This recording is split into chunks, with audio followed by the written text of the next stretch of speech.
শিশুর যত্ন নেয়া, আজকাল অনেক বাবাই শিশুর যত্ন নেয়। কাপড় ধোয়ার কাজ, সেটাও আমরা করি অনেকে। একসময় কিন্তু কিছুই করতো না। অতিথি আপ্যায়ন, এটাও পুরুষেরা করে। বাসন মাজা, কাপড় ধোয়া, এই কাজগুলো পুরুষের দ্বারা কল্পনাই করা যেত না, কিন্তু এখন করছে। সমাজ পরিবর্তন হচ্ছে, আমাদের আরো পরিবর্তন আনতে হবে। এই কাজ সবগুলোই, মেয়েদের সব কাজই ছেলেরা করতে পারবে। এই যে দেখো, ছবিতে দেখা আমার কথার প্রমাণ পাওয়া যাচ্ছে। এই যে একজন পুরুষ বসে রান্না করছে, তারপর ঘর ঝাড়ু দিচ্ছে, তারপর ওই বাচ্চার যত্ন নিচ্ছে। আরেকজন বাবা হাঁড়ি পাতিল থালা বাসন ধুচ্ছে, কাপড় ধুচ্ছে, তারপর এই যে অতিথি আপ্যায়ন করছে পুরুষ। সব কাজই সবাই পুরুষরা করতে পারছে। নারী পুরুষের কাজের ধরন সম্পর্কে আরেকটু আমরা স্পষ্ট ধারণা নেই। দেখো, ঘরে বাইরে পুরুষ ও নারীর কাজের পার্থক্য রয়েছে। কিন্তু কি পার্থক্যগুলো? যেমন দেখো, নারীরা ঘরে রান্না, ধোয়া মোছার কাজ ও সেলাইয়ের কাজ করে, অথচ পুরুষেরা বাইরে শেফ, বাবুর্চি, দর্জি ও ধোপার কাজ করে। একই কাজ হওয়া সত্ত্বেও ঘরেও বাইরে হওয়ার কারণে এর মধ্যে একটা স্পষ্ট পার্থক্য দেখা যায়। কাজ কিন্তু একই। বাইরের কাজে পারিশ্রমিক পায় বলে পুরুষদের কাজকে গুরুত্ব দেয়া হয়, কিন্তু মেয়েদের কাজকে ঘরের কাজ বলে গুরুত্ব দেয়া হয় না, কারণ ঘরের কাজের কোনো অর্থনৈতিক মূল্য নেই। চলো, নারী পুরুষের কাজের গুরুত্ব সম্পর্কে আমরা এখন একটু আলোচনা করি। সমস্ত গৃহস্থালী কাজকর্মের দায় অন্যায়ভাবে নারীদের উপর চাপানো হয়। ফলে তারা বাইরের জগতের আয় উপার্জন ও সম্মানজনক কাজ করার সুযোগই পায় না। অন্যদিকে ঘরের কাজকে সমাজ মূল্যই দেয় না। নারী বাইরে গিয়ে আয় করলেও তার মজুরি কম থাকে এবং সম্মানের কাজ পায় না। নারীকে বাইরের কাজ করে আবার ঘরের কাজ সামলাতে হয়, কিন্তু পুরুষকে তা করতে হয় না। পুরুষ বাড়ি ফিরে বিশ্রাম নেয়। দেখো, পরিবার এবং সমাজ নারী পুরুষের শ্রমকে কিভাবে বিভাজন করে দেয়, এই সম্পর্কে আমরা জেনেছি, আরো জানতে চাই। পরিবার ও সমাজ মেয়েদেরকে গৃহস্থালী কাজ করার ও ভবিষ্যৎ সংসার সামলানোর শিক্ষা দেয়, আর পুরুষদের বাইরের কাজ করা, উপার্জনের জন্য প্রস্তুত করে। মেয়েদের রান্নাঘরের দায়িত্ব বুঝিয়ে দেয়া হয়, আর অন্যদিকে ছেলেদের রান্নাঘরে যেতে নিরুৎসাহিত করা হয়। লেখাপড়ার ক্ষেত্রেও উচ্চশিক্ষার প্রশ্নে মেয়েদের সুযোগ না দিয়ে পরিবার ছেলেকে সুযোগ দেয়, এমন ভুরি ভুরি উদাহরণ বাংলাদেশে পাবে। হ্যাঁ, এবার তাহলে দেখো বিদ্যালয়ে কিভাবে শ্রম বিভাজন করা হয়। বিদ্যালয়ে ছেলে শিক্ষার্থীদের বেশি সুযোগ দেওয়া হয়। স্কুলের অনুষ্ঠানে ছেলেদের দেয়া হয় অনুষ্ঠান পরিকল্পনা ও আয়োজনের দায়িত্ব, আর মেয়েদেরকে বলা হয় উদ্বোধনী সঙ্গীত গাইবার জন্য। ক্লাসে ছেলেদের ভারী টেবিল চেয়ার সরাতে বলা হয়, আর মেয়েদের পরিচ্ছন্নতার কাজ করতে দেয়া হয়। ছেলেদের বিভিন্ন খেলায় অংশগ্রহণের জন্য উৎসাহিত করা হয়। খেলাধুলা ছেলেদের পেশির বিকাশই শুধু ঘটায় না, বরং তাদের সিদ্ধান্ত গ্রহণ, দর কষাকষি সহ অনেক কিছুই শেখায়। কিন্তু মেয়েদের ক্ষেত্রে তা ঘটে না। মেয়েদেরকে অনেক কিছু থেকে দূরে রাখা হয়। শিক্ষার্থীরা, এবার দেখো জাতীয় শিক্ষানীতি 2010। এই জাতীয় শিক্ষানীতিতে কি আছে? সংবেদনশীলতা বিষয়টি আছে। জেন্ডার সংবেদনশীলতা বলতে ছেলে ও মেয়ের মধ্যে তুলনা বোঝায় না। যে কোনো শিক্ষা যা জেন্ডার সংবেদনশীল তা ছেলে ও মেয়ে উভয়ের জন্যই মঙ্গলজনক। এটি তাদেরকে নির্ধারণ করতে শেখায় কোন জেন্ডার ধারণাগুলো যথার্থ এবং কোনগুলো সাধারণভাবে গতানুগতিক। জেন্ডার সচেতনতা নারী ও পুরুষের সমান সুযোগের পথ খুলে দেয় এবং তাদের মানবিক বিকাশে সহায়তা ভূমিকা রাখে। সমান সুযোগ পেলে নারী ও পুরুষ উভয়ই দেশের উন্নয়নে সমান ভূমিকা রাখতে পারবে। শিক্ষার্থীরা, তো এবার আমাদের কি দায়িত্ব? এই যে শ্রম বিভাজনের সমাজ যে শ্রম বিভাজন করে রেখেছে, এই বিভাজনের মধ্যে থেকে বাস করে আমাদের কি করণীয় সেই বিষয়গুলো একটু দেখি। চলো, শ্রম বিভাজনের ক্ষেত্রে আমাদের করণীয় হলো পরিবারের কাজ প্রত্যেকের মধ্যে ভাগাভাগি করে নিতে হবে, সেটা আমাদের দায়িত্ব। কোনো কাজকে ছেলেদের বা মেয়েদের কাজ বলে লেবেল দেওয়া যাবে না। মা যদি গৃহিণী হন, তার কাজে ছেলে, মেয়ে, বাবা সকলের সহযোগিতা করতে হবে। কর্মজীবী মা হলে বাড়িতে ফিরে এসে মা যে কাজগুলো করেন তা সবাই মিলে ভাগ করে করতে হবে। ছেলে এবং মেয়ে উভয়ের দক্ষতা উন্নয়ন এবং বিকাশের জন্য সমান সুযোগ দিতে হবে। প্রিয় শিক্ষার্থীরা, আজকের এই ক্লাসের শেষ প্রান্তে আমরা প্রায় চলে এসেছি। তো একটু ভেবে দেখো তো, আজকে আমরা কি শিখলাম এখানে? আমরা কি দেখেছি? সমাজের যে শ্রম বিভাজন, এই শ্রম বিভাজন দেখেছি। সেখান থেকে নারী পুরুষের দক্ষতা কিভাবে উন্নয়ন করা যায়, কিভাবে তাদের কাজের বিকাশ করা যায়, বিকাশের সুযোগ সৃষ্টি করা যায়, এবং পাশাপাশি পরিবারের প্রত্যেক সদস্যের বাড়ির কাজ ভাগ করে নিয়ে করা যায়, সে বিষয়গুলো আমরা মূলত শিখেছি। এবং এভাবেই একটা সমাজ উন্নতির দিকে এগিয়ে যায়। তো আজকে বন্ধুরা, মূল কি বিষয়টা উঠে এসেছে? সারবত্তাটা কি? আজকের মূল কথাটা কি? আজকের শ্রেণীকক্ষের সমাজ কর্তৃক আরোপিত নয়, বরং দক্ষতা অনুযায়ী পরিবারের সদস্যদের নিজ নিজ দায়িত্ব পালন করা উচিত। বন্ধুরা, আজকের সমাজে জেন্ডার বৈষম্য সহ বিভিন্ন ধরনের বৈষম্য থাকার কারণে পুরুষ নারীর সাথে, বড় ছোটর সাথে, সবল দুর্বলের সাথে অনেক ক্ষেত্রেই সহিংস আচরণ করে থাকে। তোমাদের জন্য আমাদের আগামীর অধিবেশন হলো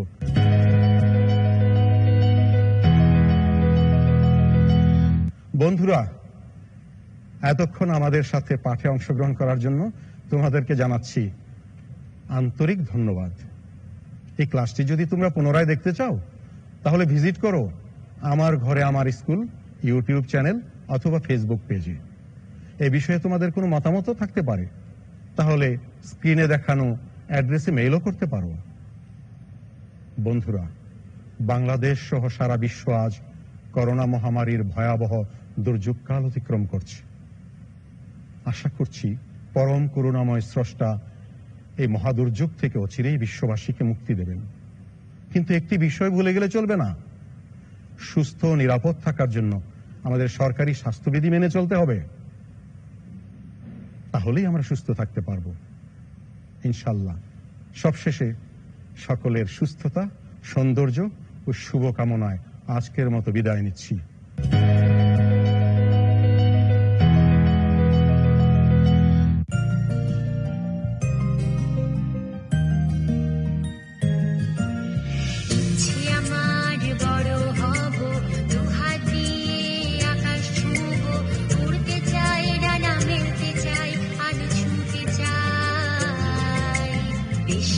আলোকিত করতে চাই।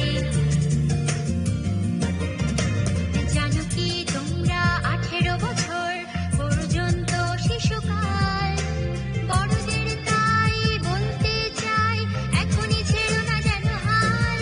আমাকে করতে দাও, শিখতে দাও, পারতে দাও, বুঝতে দাও, বিকশিত হতে দাও জীবনটাকে, সাথে থেকো তোমরা হাত রেখে হাতে। ইচ্ছে আমার বড় হব, দুহাত দিয়ে আকাশ ছুঁব, উড়তে চাই, ডানা মেলতে চাই, আলো ছুঁতে চাই। দেশটাকে আলোকিত করতে চাই, দেশটাকে আলোকিত করতে চাই, দেশটাকে আলোকিত করতে চাই।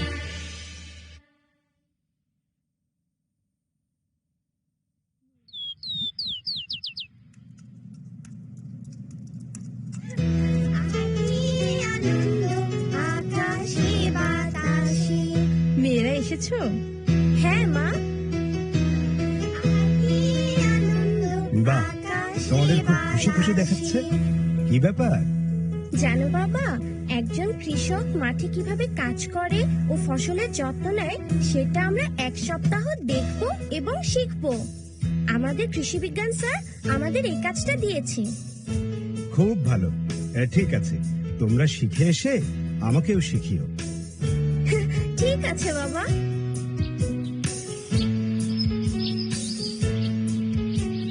আসসালামু আলাইকুম চাচা। ওয়ালাইকুম আসসালাম।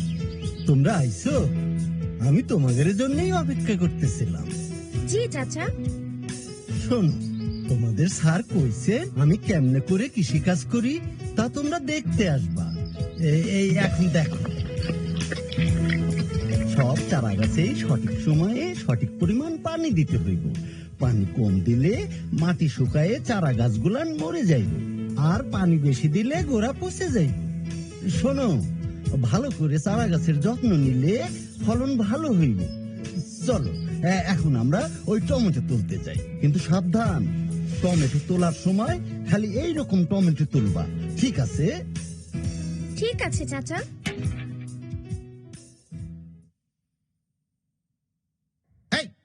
এই কি করলি? এটা কি আপনার মেয়ে? হ্যাঁ, আমার জীবনটা শেষ করে দিল। এরকম করে বলছেন কেন? আর বলো না, অসহ্য হয়ে গেছে। কি যে অসুখ বাঁধাইছে, ওর কাছেই যাওয়া যায় না। বাচ্চা হওয়ার সময় বাচ্চাটাও মারা গেছে, জামাই ঘর থেকে বাইর করে দিছে। বাদ দাও ওর কথা, চলো টমেটো তুলি। আশ্চর্য, এইটুকু মেয়ের বাচ্চা হওয়ার সময় বাচ্চা মারা গেছে, জামাই বাড়ি থেকে বেরও করে দিয়েছে, আবার সব সময় অসুখও থাকে।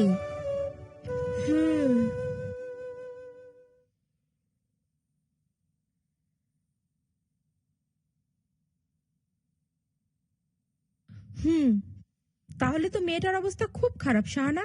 মা, তুমি যদি মেয়েটাকে দেখতে, সে আমার চাইতেও ছোট। মেয়েটার সাথে কথা বলে জানতে চেষ্টা করো তার আসল সমস্যা কি। আমরা এই বিষয়টা নিয়ে তোমাদের ময়না খালা, মানে আমাদের স্বাস্থ্যকর্মীর সাথে আলাপ করতে পারি। সে হয়তো মেয়েটাকে সুস্থ করে তোলার ব্যাপারে পরামর্শ দিতে পারবে। আমি তাকে আসার জন্য আগামীকালই খবর দিব। হ্যাঁ মা, খুব ভালো হয় তাহলে।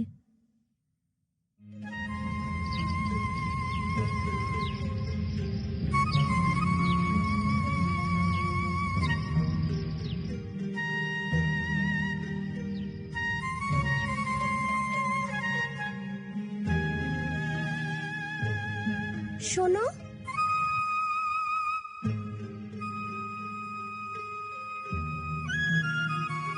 তুমি সব সময় মন খারাপ করে থাকো কেন? আমাকে এক গ্লাস পানি দিবে?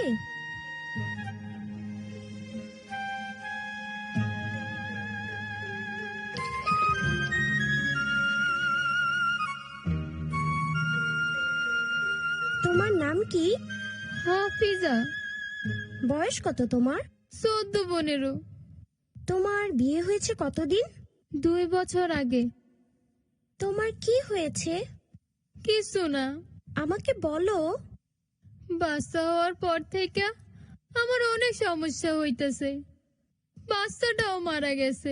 সব সময় পেশাব পায়খানা জ্বরে, আটকাইতে পারি না। আমার কাছে কেউ আইতে চায় না। আমার গা দিয়ে গন্ধ বেরোয়। স্বামী আমারে বাপের বাড়ি পাঠাইয়া দিছে, আর বাবাই কয় আমি তোরে বিপদে ফেলছি, আমি তার কোনো কামে আসি না।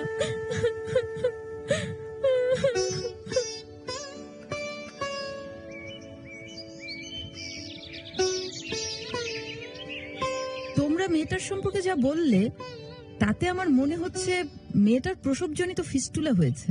প্রসবজনিত ফিস্টুলা? এটা কি খালা? বিলম্বিত বা বাধাগ্রস্ত প্রসব প্রসবজনিত ফিস্টুলার মূল কারণ। প্রসবের সময়ে বাচ্চার মাথা যদি প্রসবের রাস্তায় দীর্ঘক্ষণ আটকে থাকে, তাহলে মূত্রনালী, মূত্রথলি বা পায়ুপথের নরম অংশে রক্ত চলাচল বন্ধ হয়ে পচন ধরে। ফলস্বরূপ ছিদ্র হয়ে প্রসবজনিত ফিস্টুলার সৃষ্টি হয়। ফলে অনবরত পায়খানা প্রস্রাব ঝরতে থাকে ও দুর্গন্ধ ছড়ায়। এটা কেন হয় খালা? বাচ্চা হওয়ার সময় যদি প্রসব বাধাগ্রস্ত হয় ও 12 ঘন্টার বেশি সময় প্রসব বেদনা থাকে, এবং তখন যদি তাকে হাসপাতাল বা ক্লিনিকে না নিয়ে প্রশিক্ষণ নেই এমন কোনো দায় দিয়ে বাড়িতে প্রসব করানোর চেষ্টা করা হয়, তাহলে অনেক মেয়ের প্রসবজনিত ফিস্টুলা হতে পারে। এর ফলে এমনকি বাচ্চাও অনেক সময় মারা যায়। এ তো একটা মেয়ের জন্য খুবই খারাপ অবস্থা। এই জন্য বাচ্চা হওয়ার সময় একজন ডাক্তার, মিডওয়াইফ অথবা প্রশিক্ষণপ্রাপ্ত একজন দায়ী থাকা খুবই দরকার। প্রশিক্ষণপ্রাপ্ত দায়ী ছাড়া বাড়িতে প্রসব করানোর চেষ্টা করলে এই ধরনের স্বাস্থ্য সমস্যা হওয়ার ঝুঁকি বেশি থাকে। আর মনে রেখো, কম বয়সী মায়েদের প্রসবজনিত ফিস্টুলা হবার ঝুঁকি সবচেয়ে বেশি। কম বয়সী মায়েদের প্রসবজনিত ফিস্টুলা হবার ঝুঁকি বেশি থাকে কেন খালা? শোনো, 20 বছরের আগে মেয়েদের শরীর গর্ভধারণ ও সন্তান জন্মদানের জন্য উপযুক্ত হয় না, তাই তাদের বিলম্বিত ও বাধাগ্রস্ত প্রসবের সম্ভাবনা বেশি থাকে। পরিণতিতে প্রসবজনিত ফিস্টুলা হয়।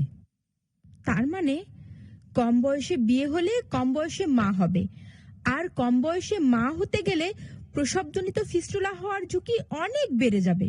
হ্যাঁ, তুমি ঠিকই বলেছ। শাহানা, আমি মেয়েটাকে একবার দেখতে চাই। ঠিক আছে খালা।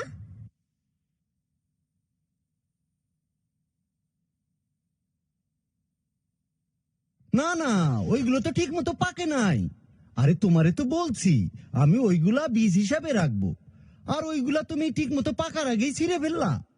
আমার ভুল হয়ে গেছে। শোনো শোনো, ভালো বীজ না হইলে যেমন ভালো চারা হয় না, তেমনি ভালো চারা না হইলে ভালো ফসলও হয় না।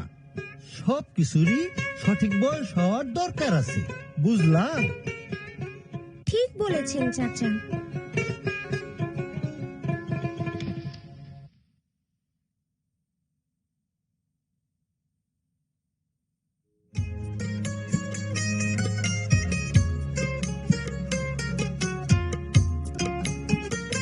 কেমন আছেন? ভালো আছি। স্বাস্থ্য আপা, আপনিও আইছেন? জি ভাই, আমিও এসেছি। শুনলাম শাহানারা আপনার সাথে কাজ করছে, তাই দেখতে এলাম।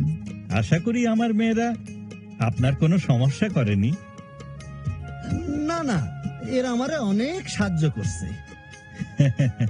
তোমরা নিশ্চয়ই এই কয়েকদিন ওনার কথা মন দিয়ে শুনেছো এবং অনেক কিছু শিখেছো। জি স্যার, আমরা এই এক সপ্তাহে ওনার কাছ থেকে অনেক কিছু শিখেছি স্যার। উনি আমাদের শিখিয়েছেন শিশুর মতোই চারারও যত্ন নেওয়া দরকার। আমরা আরো শিখেছি যে সঠিক সময়ে ভালো বীজ বুনলে এবং যত্ন নিলে ভালো ফসল পাওয়া যায়। যেরকম 20 বছর বয়সের পরে সন্তান হলে বাচ্চাও স্বাস্থ্যবান হয়, মায়েরও বাচ্চা জন্ম দিতে গিয়ে কোনো সমস্যা হয় না। শোনো, এই মেয়ে, চলে যেও না, দাঁড়াও।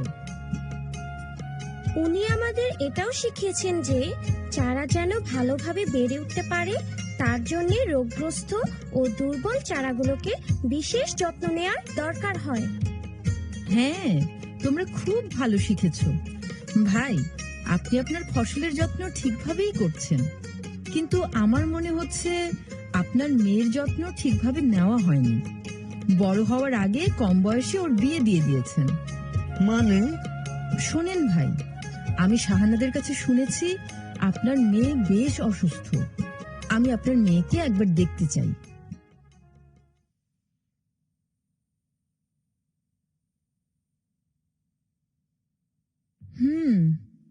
আপনার মেয়েকে তো দেখলাম, ওর তো প্রসবজনিত ফিস্টুলা হয়েছে। ফিস্টুলা? হ্যাঁ ভাই, আপনার মেয়েকে 13-14 বছর বয়সে বিয়ে দিয়েছিলেন। পরের বছরই সে গর্ভবতী হয়েছে। তারপর সন্তান জন্মদানের সময় অনেকক্ষণ প্রসব বেদনা থাকলেও তাকে হাসপাতালে না নিয়ে প্রশিক্ষণ নাই এমন দায় দিয়ে বাড়িতেই ডেলিভারি করিয়েছিলেন। এর ফলে বাচ্চাটা মারা গেছে, আর আপনার মেয়ের প্রসবজনিত ফিস্টুলা হয়েছে। আমি তো কিছুই বুঝতে পারি নাই আপা। বুঝতে না পেরে আপনারা মেয়েটার প্রতি অবহেলা করেছেন। ওর শরীরে গন্ধ বলে দূরে দূরে থাকছেন, কিন্তু এসবের জন্য তো ও দায়ী না। আমি বুঝবার পারছি আপা, সব ভুল আমার, কিন্তু কষ্ট পাইতেছে আমার মাইয়াটা। আরে যাই হোক, ওকে এখন চিকিৎসার জন্য হাসপাতালে নিতে হবে। হাসপাতালে নিলে আমার মেয়ে সুস্থ হয়ে যাইবো আপা? অবশ্যই, চিকিৎসায় প্রসবজনিত ফিস্টুলা ভালো হয়ে যায়। এই যে এখানে হাসপাতালের ঠিকানা লেখা আছে। আপনি মেয়েকে নিয়ে হাসপাতালে গিয়ে এই কাগজটা দেখালেই আপনার মেয়েকে হাসপাতালে ভর্তি করে নেবে। সেখানেই ওর চিকিৎসা হবে। দেখবেন আপনার মেয়ে সুস্থ হয়ে বাড়ি ফিরে আসবে। ঠিক আছে, আমি 2-1 দিনের মধ্যে আমার মাইয়ারে নিয়ে হাসপাতালে যাব, তারপর মাইয়ারে সুস্থ করে নিয়ে বাড়ি ফিরবো। বাহ, হাফিজা এবার সুস্থ হয়ে যাবে, তাই না হাসি? হ্যাঁ।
শিক্ষার্থী বন্ধুরা, কেমন আছো তোমরা?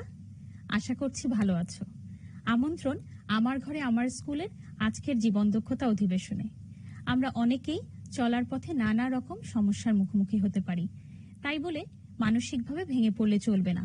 পরিস্থিতি মোকাবেলায় আমাদেরকে শান্ত থাকতে হবে, কার্যকর পদক্ষেপ নিতে হবে। এইভাবে মন খারাপ করা যাবে না যে তুমি একাই এই সমস্যার মুখোমুখি হয়েছো এবং তার কোনো সমাধান নেই। চলো আজকের আয়োজন থেকে আমরা সমস্যা সমাধান এবং সঠিক সিদ্ধান্ত গ্রহণের কৌশলগুলো জেনে নিই। আমরা জানি জীবন দক্ষতা চর্চার অন্যতম বিষয় হলো আত্মবিশ্বাস, নিজস্ব কার্যক্ষমতা এবং সামাজিক সচেতনতা। এই বিকাশ প্রক্রিয়ার গুরুত্বপূর্ণ উপাদানগুলো হলো আত্মবিশ্বাস, সমানুভূতি, আত্মনিয়ন্ত্রণ, বিশ্লেষণী চিন্তা, যোগাযোগ, সিদ্ধান্ত গ্রহণ এবং সম্পর্ক তৈরি। আমাদের আজকের অধিবেশনের বিষয় সমস্যা সমাধান এবং সঠিক সিদ্ধান্ত গ্রহণ।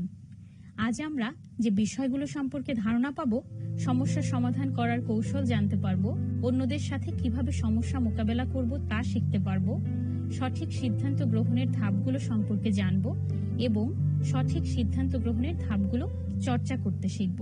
শিক্ষার্থী বন্ধুরা, আজকের আলোচনার বিষয়বস্তু থেকে জীবন দক্ষতাগুলো সঠিকভাবে চর্চা করতে পারলে সমস্যার প্রকৃত কারণ নির্ণয়, সমস্যার সমাধান সহজ হবে।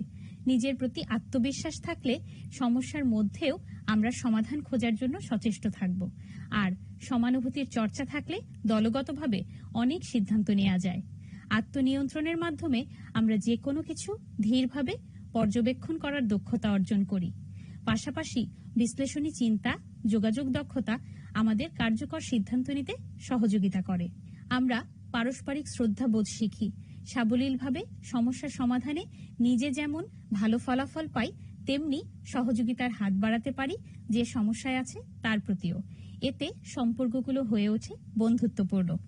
শিক্ষার্থী বন্ধুরা, আমাদের জীবনের প্রতিনিয়ত অনেক সমস্যায় পড়তে হয় এবং সমাধানও করতে হয়। চলো প্রথমেই একটা ছোট গল্প শুনে নেই। নারকেলের গল্প। দুই চাচাতো বোন বাজারে গিয়ে একটা নারকেল নিয়ে ঝগড়া করছিল। তারা একজন নারকেলের ভেতরের সাদা অংশটি খেতে চায়, অন্যজন খোলস দিয়ে মায়ের জন্য চামচ বানাতে চায়। প্রথম চাচাতো বোন বলল, এটা আমাকে দাও, আমি এই নারকেলটা চাই, এটা আমি প্রথম দেখেছি, এটা আমার। প্রথম চাচাতো বোন চিৎকার করে ওঠে, আমিও এই নারকেল চাই, আমিও এটা এখনই চাই। অন্য চাচাতো বোনটি কেঁদে ফেলে। গোলমাল শুনে দাদি চলে আসেন এবং উভয় মেয়ে কি বলছিল তা শোনেন। দুজনে একই নারকেল চায়। দাদি দোকান মালিকের কাছ থেকে একটি দা নেন এবং নারকেলটি কেটে দুই ভাগ করেন। তিনি দুজনকেই এক ভাগ করে দেন। প্রথম জন তার ভাগের অর্ধেকের খোসা সরিয়ে ভেতরের সাদা অংশটি কেটে খায়। দ্বিতীয় জনও তার ভাগের অর্ধেকের নারকেলের খোসা ছাড়ায় ভেতরের সাদা শাঁস ফেলে দেয় এবং শক্ত খোলটি শুকোনোর জন্য রেখে দেয়। সে নারকেলের শক্ত খোল ও বাঁশের কাঠি দিয়ে তার মায়ের জন্য ডাল নাড়ার চামচ বানাতে চায়। আমরা দেখলাম দুই চাচাতো বোনের একটি নারকেলের বিষয়ে চাওয়াগুলো ভিন্ন। এখন তোমরা ভেবে দেখো তো, প্রথম চাচাতো বোন ও দ্বিতীয় চাচাতো বোন কি চেয়েছিল? প্রথম চাচাতো বোন আসলেই কি চেয়েছিল? দ্বিতীয় চাচাতো বোন আসলেই কি চেয়েছিল? বন্ধুরা, এই গল্পের আমরা এখন কিছু সমাধান ভাবতে পারি। কি বলো? তোমরা ভাবো তো কেমন হতে পারে সমাধানগুলো? কিছু সম্ভাব্য সমাধান এমন হতে পারে, একজন চাচাতো বোন নারকেলের সম্পূর্ণ খোল এবং অন্য চাচাতো বোন ভেতরের ফলের সম্পূর্ণ অংশ নিতে পারে। উভয় চাচাতো বোন বাজারে পাওয়া যায় এমন অন্য কিছুর সাহায্যে চামচ বানানোর সিদ্ধান্ত নিতে পারে। অথবা যে চাচাতো বোন তার ভাগের অর্ধেক অংশ খায়নি, সে পরীক্ষামূলকভাবে খেয়ে দেখতে পারে। অথবা অন্যান্য আরো অনেক সমাধান হতে পারে। এরকম অনেক কিছুই কিন্তু করা যেতে পারে। আসলে আমরা যখন কোনো সমস্যায় পড়ি, তখন তাৎক্ষণিক সমাধান আমাদের মনে নাও আসতে পারে। তখন আমরা রাগ হয়ে ঝগড়ায় জড়িয়ে পড়ি। কিন্তু একটু সময় নিয়ে ভাবলে আমাদের জন্য সমস্যা সমাধান করা কিন্তু সহজ হবে। শিক্ষার্থী বন্ধুরা, আমরা এক একজন এক একভাবে সমস্যা মোকাবেলা করি। পরিস্থিতির বিবেচনায় একজনের সাথে অন্যজনের সমস্যা সমাধান দক্ষতার ভিন্নতা থাকতে পারে। তোমার কাছে যেটি গুরুতর সমস্যা, সেটি তার অবস্থান বিবেচনায় গুরুত্বপূর্ণ নাও হতে পারে। আমরা প্রত্যেকেই নিজেদের মতো এবং আমাদের সমস্যাগুলো ভিন্ন ভিন্ন। আমাদের যেমন উচিত যে কোনো সমস্যার কার্যকর সমাধান বের করা, তেমনি অন্যদের সমস্যা থেকে মুক্তির জন্য সহযোগিতা করা। অনেক সময় আমরা মনে করি কেউ আমাকে বুঝতে চাইছে না, আমার সমস্যার কোনো সমাধান নেই, আমি যে সমস্যায় পড়েছি তা শুধু আমার সাথেই ঘটছে। আসলে কিন্তু তা নয়। অনেক ছোট ছোট বিষয় কারো কারো কাছে বড় সমস্যা। সাধারণভাবে তুমি আজ বন্ধুর জন্মদিনে কোন জামাটি পরবে তা বুঝতে পারছো না, কিংবা তুমি আর তোমার ভাই দুজন কোনো জায়গায় ঘুরতে যেতে চাইছো। তুমি চাইছো তোমার পছন্দের জায়গায়, তোমার ভাই চাইছে তার পছন্দের জায়গায়, কিন্তু তোমার নিজের পছন্দের বাইরে কিছু ঘটতে থাকলেই তুমি সমস্যা অনুভব করো। আবার বাইরে অনেক রোদ, তোমার স্কুলে যাওয়ার পথে ছাতাটি তুমি সঙ্গে নিয়ে যেতে চাও না, তোমার কাছে সমস্যা মনে হয়। এমনও হতে পারে তোমার কোনো বন্ধুর সাথে তোমার মনোমালিন্য হয়েছে, তাই তুমি বুঝতে পারছো না কি করবে, তোমার কাছে নিজের কথাটা খুলে বলা কঠিন। আবার তুমি এমন কিছু আবদার করেছো তোমার বাবার কাছে যা তোমার ছোট বোনও করেছে। তোমার সেই জিনিসটি কেন খুব প্রয়োজন তা ব্যাখ্যা করা একটু জটিল। এরকম অসংখ্য বিষয় থাকে যে ভাবনাগুলো তোমার মানসিক দুশ্চিন্তারও কারণ হচ্ছে।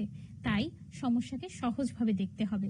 আমাদের কখনো কখনো আর্থিকভাবে সমস্যায় পড়তে হয়, কখনো কখনো কারোর সাথে যোগাযোগ বা সম্পর্কে সমস্যা তৈরি হয়, কোনো কিছু করতে গেলে বাধা তৈরি হয়। এগুলো জীবনেরই অংশ। যে কোনো সমস্যা আসতেই পারে। আমাদের মনের যত্ন নিতে হবে। কোনো বিষয়কে লুকিয়ে রাখলে সমস্যা আরো জটিল হতে পারে। মনে রাখতে হবে, সমস্যা সমাধানে তুমি নিজের প্রতি আত্মবিশ্বাসী। সমস্যার বিষয়টি নিয়ে তুমি বিশ্লেষণী চিন্তা করতে পারো এবং তুমি সমানুভূতির সাথে অন্যের সমস্যাকেও সমান গুরুত্বের সাথে বিবেচনা করতে পারো। মনোযোগ দিয়ে অন্যের বক্তব্য অনুধাবন করার চেষ্টা করতে পারো। সমস্যা সমাধানের জন্য যোগাযোগ দক্ষতা অনুশীলন খুব জরুরি। কখনো কখনো একসঙ্গে আমরা অনেকগুলো সমস্যার মুখোমুখি হতে পারি। সেক্ষেত্রে কোন সমস্যাটি আগে সমাধান করতে হবে তা ভেবে দেখতে হবে। সমস্যা সমাধানের সৃজনশীল উপায়গুলো চিন্তা করার দক্ষতা বৃদ্ধি করতে পারি। সমস্যা নিয়ে পড়ে থাকলে সমস্যার তালিকা কিন্তু বড় হয়ে যাবে। আমাদের অবশ্যই শান্ত থাকতে হবে। আমরা যদি কোনো সমস্যায় পড়ি এবং সমাধান করতে চাই, আমার সমাধানের পথটি যদি এটি হয়, তাহলে তখন কিন্তু এমন ভাবা যাবে না যে এখন কি হবে, সর্বনাশ, সব ভুল, কিছুই ঠিক হচ্ছে না, কোনো সমাধান নেই, ভীষণ বিপদ, কাউকে বলতে পারবো না, অন্যরা কি ভাববে। এরকম ভাবনা করলে আমরা কিন্তু মানসিক চাপের মধ্যে পড়ে যাব। এবং আমরা যদি সমাধান করতে চাই, তাহলে শান্ত এবং আত্মবিশ্বাসী থেকে সমস্যার সমাধান করতে পারি। আমরা যদি এইসব নিয়ে বেশি দুশ্চিন্তা করি, তাহলে কিন্তু আমরা মানসিকভাবে ভেঙে পড়ব, যেটা একদম ঠিক নয়। ধরো তুমি প্রতিদিন স্কুলে যাওয়ার পর তোমার সঙ্গে কারো ঝগড়া বিবাদ হচ্ছে। এজন্য স্কুলে যাওয়া বন্ধ করাটা কিন্তু সমাধান নয়। তোমাকে ভাবতে হবে কি বিষয়ে তোমার মতবিরোধ তৈরি হচ্ছে এবং তার জন্য তুমি কি করতে পারো। বন্ধুরা, আমরা অনেক সময় সমস্যা নিয়ে ভুল ভাবনাও করে থাকি। যেসব ঘটনাগুলো সমস্যার জন্য দায়ী করছি, হয়তো মূল কারণ নাও হতে পারে। তাই সমস্যার কারণ যথাযথভাবে বিশ্লেষণ করতে হবে। যেমন তুমি ভাবছো পরীক্ষার হলে 5 মিনিট দেরি করার কারণে তুমি পরীক্ষায় ভালোভাবে উত্তর দিতে পারোনি, অথচ মূল কারণ তা নাও হতে পারে। হয়তো তুমি আগের রাতে অনেকক্ষণ পড়েছো, ঠিকমতো ঘুমাতে পারোনি, ভালো করে প্রস্তুতি নিতে পারোনি, অথবা তোমার বাড়ির কোনো বিষয়ে তুমি মানসিকভাবে অবসাদগ্রস্ত ছিলে। শিক্ষার্থী বন্ধুরা, যখন একটি সমস্যা তৈরি হয় অথবা ইতিমধ্যেই ঘটে গেছে, কয়েকটি সহজ ধাপ অনুসরণ করলে সমস্যাটি সমাধানে সহজ হবে। সমস্যা সমাধানের প্রধান কৌশল হলো সমস্যাটি নিয়ে শান্তভাবে ভাবা এবং সমস্যা সমাধানের উপায় চিন্তা করা। মনে রাখতে হবে, সমস্যাটি কেন হচ্ছে তা নিয়ে চিন্তা করব, দুশ্চিন্তা নয়। সমস্যা নিয়ে দুশ্চিন্তা করলে তা আমাদের শরীরে এবং মনে নেতিবাচক প্রভাব ফেলতে পারে। সমস্যা সমাধানের ধাপগুলো দেখে আসি চলো। প্রথমে ভাবতে হবে কি ঘটেছিল, কোন কোন বিষয় সম্পৃক্ত ছিল, সেই পরিস্থিতিতে তুমি কি অনুভব করেছিলে, কেন ঘটেছিল এবং যা ঘটেছিল তার সমাধান কি হতে পারে। সমস্যা সমাধানের ধাপ: কি ঘটেছিল, সমস্যার মূল কারণটি খুঁজে বের করতে হবে। সমস্যাটি কি নিয়ে ঘটেছিল, কেন ঘটেছিল তা নির্ণয় করতে হবে। কোন কোন বিষয় সম্পৃক্ত ছিল, সমস্যাটির সাথে কোন বিষয়গুলো সম্পৃক্ত ছিল তা বিশ্লেষণ করতে হবে। যেসব বিষয়ের সাথে কেউ সম্পৃক্ত ছিল কিনা তা ভাবতে হবে। যে বিষয়গুলো সম্পৃক্ত ছিল বলে ভাবছি তা আসলে কতটুকু সেই সমস্যার কারণ তাও চিন্তা করতে হবে। কারণ অনেক সময় আমরা সমস্যার বিষয়গুলো ঠিকমতো নির্ণয় করতে পারি না। যেগুলো সমস্যার কারণ তা নিয়েও ভাবতে পারি না। আমরা যদি নির্দিষ্টভাবে সমস্যার মূল কারণগুলো নিয়ে ভাবতে পারি, তাহলে তার সমাধানগুলো ভাবাও সহজ হবে। সমস্যায় মুখোমুখি হওয়ার পর নিজের অনুভূতি জানতে হবে এবং অবশ্যই সতর্কতার সাথে আবেগ প্রকাশ ও তা নিয়ন্ত্রণ করতে হবে। সমস্যাটি হওয়ার কারণে কি ধরনের শারীরিক এবং মানসিক অস্থিরতার মধ্য দিয়ে যাচ্ছ, সেই অনুভবের বিষয়ে নিজের কাছে পরিষ্কার থাকতে হবে। সমস্যাটির প্রভাব কোথায় পড়ছে তা ভাবতে হবে। ঠিক কি কারণে সমস্যাটি ঘটেছে তা খুঁজে বের করতে হবে। ওই সময়টিতে ঘটনাটি কেন হয়েছিল তা শান্তভাবে চিন্তা করতে হবে। সমস্যা সমাধানের জন্য নিজে উদ্যোগী হতে হবে। পাশাপাশি সমস্যা সমাধানের বিকল্প পথ নিয়েও ভাবতে পারি। একই ধরনের সমস্যা অন্যরা কিভাবে সমাধান করছে তাও পর্যবেক্ষণ করতে পারি। কখনো কখনো সমস্যা সমাধানের দলীয় উদ্যোগও নিতে হতে পারে। সমস্যাটি সমাধানে কি কি তথ্য লাগতে পারে, কতদিন লাগতে পারে তার একটি আনুমানিক পরিকল্পনা করতে পারি। কিছু কিছু সমস্যার সমাধান অনেক সময় লাগতে পারে, সেক্ষেত্রে ধৈর্য ধরতে হবে। কিছু সমাধান প্রথম ধাপে ব্যর্থ হতে পারে, আর ওই কারণে বিকল্প সমাধান পরিকল্পনা করা জরুরি। বন্ধুরা, আমরা এতক্ষণ সমস্যা সমাধানের ধাপগুলো দেখেছি। এখন সমস্যা সমাধানের যে বিষয়গুলো গুরুত্ব দিতে পারি তা দেখব। আমরা শান্ত থাকব এবং আবেগ নিয়ন্ত্রণ করব। ভাবব অতীতে এই ধরনের সমস্যা সমাধানের ক্ষেত্রে কি করেছিলাম। এমন কাউকে নির্বাচন করব যিনি আমাকে সমস্যা সমাধানে সাহায্য করবেন। ইতিবাচক থাকব এবং সম্ভাব্য ইতিবাচক সমাধান নিয়ে ভাবব। সমাধানের পথটি যখন আমরা চূড়ান্ত করব, তখন অবশ্যই এই বিষয়গুলো বিবেচনায় রাখতে হবে। সমাধানের সবল দিক কোনগুলো, সমাধানের দুর্বল দিক কোনগুলো, কি কি সুবিধা রয়েছে এই সমাধানে, সমাধানটি বাস্তবায়ন করতে গিয়ে নতুন কোনো বাধা বা হুমকি আসতে পারে কিনা। আশা করছি এই কৌশলগুলো সমস্যার কারণ নির্ণয় এবং সমাধানের বিষয়গুলো চর্চা করতে তোমাকে সাহায্য করবে। আমি জানি তোমরা পারবে, কারণ তোমরা আত্মবিশ্বাসী। সমস্যা সমাধানের জন্য নিজেকে তৈরির অত্যন্ত গুরুত্বপূর্ণ বিষয় হলো সিদ্ধান্ত নেওয়ার দক্ষতা তৈরি। শিক্ষার্থী বন্ধুরা, এবারে আমরা কথা বলবো সঠিক সিদ্ধান্ত গ্রহণ এই বিষয়টি নিয়ে। তোমরা কি কখনো এরকম পরিস্থিতিতে পড়েছো যখন তুমি বুঝতে পারছিলে না কি করবে, যখন তোমার একটি সিদ্ধান্ত নেওয়া জরুরি ছিল? আমরা কি জানি সিদ্ধান্ত গ্রহণ কি? ধরো, একটি প্রতিষ্ঠানের কর্মী হিসেবে আমাকে প্রতিদিন অনেক সিদ্ধান্ত নিতে হয়। যেমন অনেক সময় আমি জানি আমি সরাসরি কি করব, কি করতে চাই, কিন্তু অনেক সময় এই সিদ্ধান্ত নেওয়া খুব কঠিন হয়। যখন আমাকে খুব কঠিন কিছু সিদ্ধান্ত নিতে হয়, তখন কিছু করার আগে আমি সম্ভাব্য সবকিছু চিন্তা করে দেখি। অনেক সময় আমি অন্যের পরামর্শও নেই। এতে সময় একটু বেশি লাগে, কিন্তু আমি খুব আত্মবিশ্বাসী এবং আনন্দিত বোধ করি যখন দেখি যে ভুল সিদ্ধান্ত না নিয়ে আমি একটি সঠিক সিদ্ধান্ত নিতে পেরেছি। চলো দেখে নেই সঠিক সিদ্ধান্ত গ্রহণ প্রক্রিয়ার ধাপগুলো কি কি। আমার কি কি সুযোগ বা বিকল্প আছে তার তালিকা তৈরি। যে কোনো বিষয়ে সঠিক সিদ্ধান্তের জন্য কয়েকটি বিকল্প সিদ্ধান্তের তালিকা তৈরি করতে হবে। আমাকে ভেবে নিতে হবে কোনো একটি সিদ্ধান্ত গ্রহণের জন্য অন্য বিকল্প পন্থাগুলো কি হতে পারে। বিষয়টির খুঁটিনাটি ভালো মন্দ ভেবে দেখতে হবে। বিশ্লেষণী দক্ষতার মাধ্যমে বিষয়টির সামগ্রিক দিক ভালোভাবে পর্যবেক্ষণ করতে হবে। সিদ্ধান্ত কার্যকর করতে গিয়ে এর ভালো মন্দ বিষয় নিয়েও ভাবতে হবে। এমন কোনো সিদ্ধান্ত নেওয়া যাবে না যা পরবর্তীতে বড় সমস্যা তৈরি করে। অন্যদের কাছে পরামর্শ চাইতে পারি। যে বিষয়ে সিদ্ধান্ত নিতে যাচ্ছি সে বিষয়ে অন্যের পরামর্শ চাইতে পারি। যেমন আমরা কোনো বিষয়ে পড়াশোনা করতে চাই, কোথায় ক্যারিয়ার করতে চাই, এসব বিষয়ে অভিজ্ঞ কারো কাছে পরামর্শ নিতে পারি। এক বা একাধিক অভিজ্ঞ ব্যক্তির কাছ থেকে প্রয়োজনীয় তথ্য সংগ্রহ করতে পারি। সবশেষে সিদ্ধান্ত গ্রহণ। সিদ্ধান্ত গ্রহণের সময় লক্ষ্য রাখতে হবে এর ফলাফল কি হতে পারে। সিদ্ধান্তটি বর্তমান এবং ভবিষ্যতের জন্য কতটা কার্যকর তাও বিবেচনা করতে হবে। সিদ্ধান্ত গ্রহণের ক্ষেত্রে সময় নির্বাচনও খুব জরুরি। বিশ্লেষণ দক্ষতা যত বেশি দৃঢ় হবে, তত সিদ্ধান্ত গ্রহণ প্রক্রিয়া সহজ হবে। বিশ্লেষণী দক্ষতা বৃদ্ধির জন্য আমরা বই পড়তে পারি, ছোট ধাঁধার উত্তর মেলাতে পারি, বিভিন্ন পাজল খেলতে পারি, নতুন কিছু শেখার ব্যাপারে আগ্রহ তৈরি করতে পারি। গুরুত্বপূর্ণ বিষয়গুলো নোট রেখে তা ঠিকমতো সম্পাদন হচ্ছে কিনা তা নিয়মিত অনুসরণ করতে পারি। শিক্ষার্থী বন্ধুরা, চলো দেখে নেই যে কোনো সিদ্ধান্ত গ্রহণের পূর্বে কিভাবে ইতিবাচক এবং নেতিবাচক যুক্তির পার্থক্য করতে পারি। এখানে ভালো অর্থ ইতিবাচক বা সিদ্ধান্ত গ্রহণের পক্ষে ভালো যুক্তি, মন্দ অর্থ নেতিবাচক বা সিদ্ধান্ত গ্রহণের পক্ষে মন্দ যুক্তি। সুযোগ বা বিকল্প অর্থ হচ্ছে সিদ্ধান্তটি সংক্রান্ত ভিন্ন ভিন্ন সম্ভাবনা। চলো একটি উদাহরণ দেখি। কিভাবে স্কুলে যাওয়া যায়? সেখানে যদি দুটো বিকল্প চিন্তা করি তাহলে একটি হতে পারে আমি হেঁটে স্কুলের পথে যেতে পারি, অথবা রিকশায় স্কুলের পথে যেতে পারি। এই দুটো বিকল্পেরই একটি ইতিবাচক এবং একটি নেতিবাচক দিক আছে।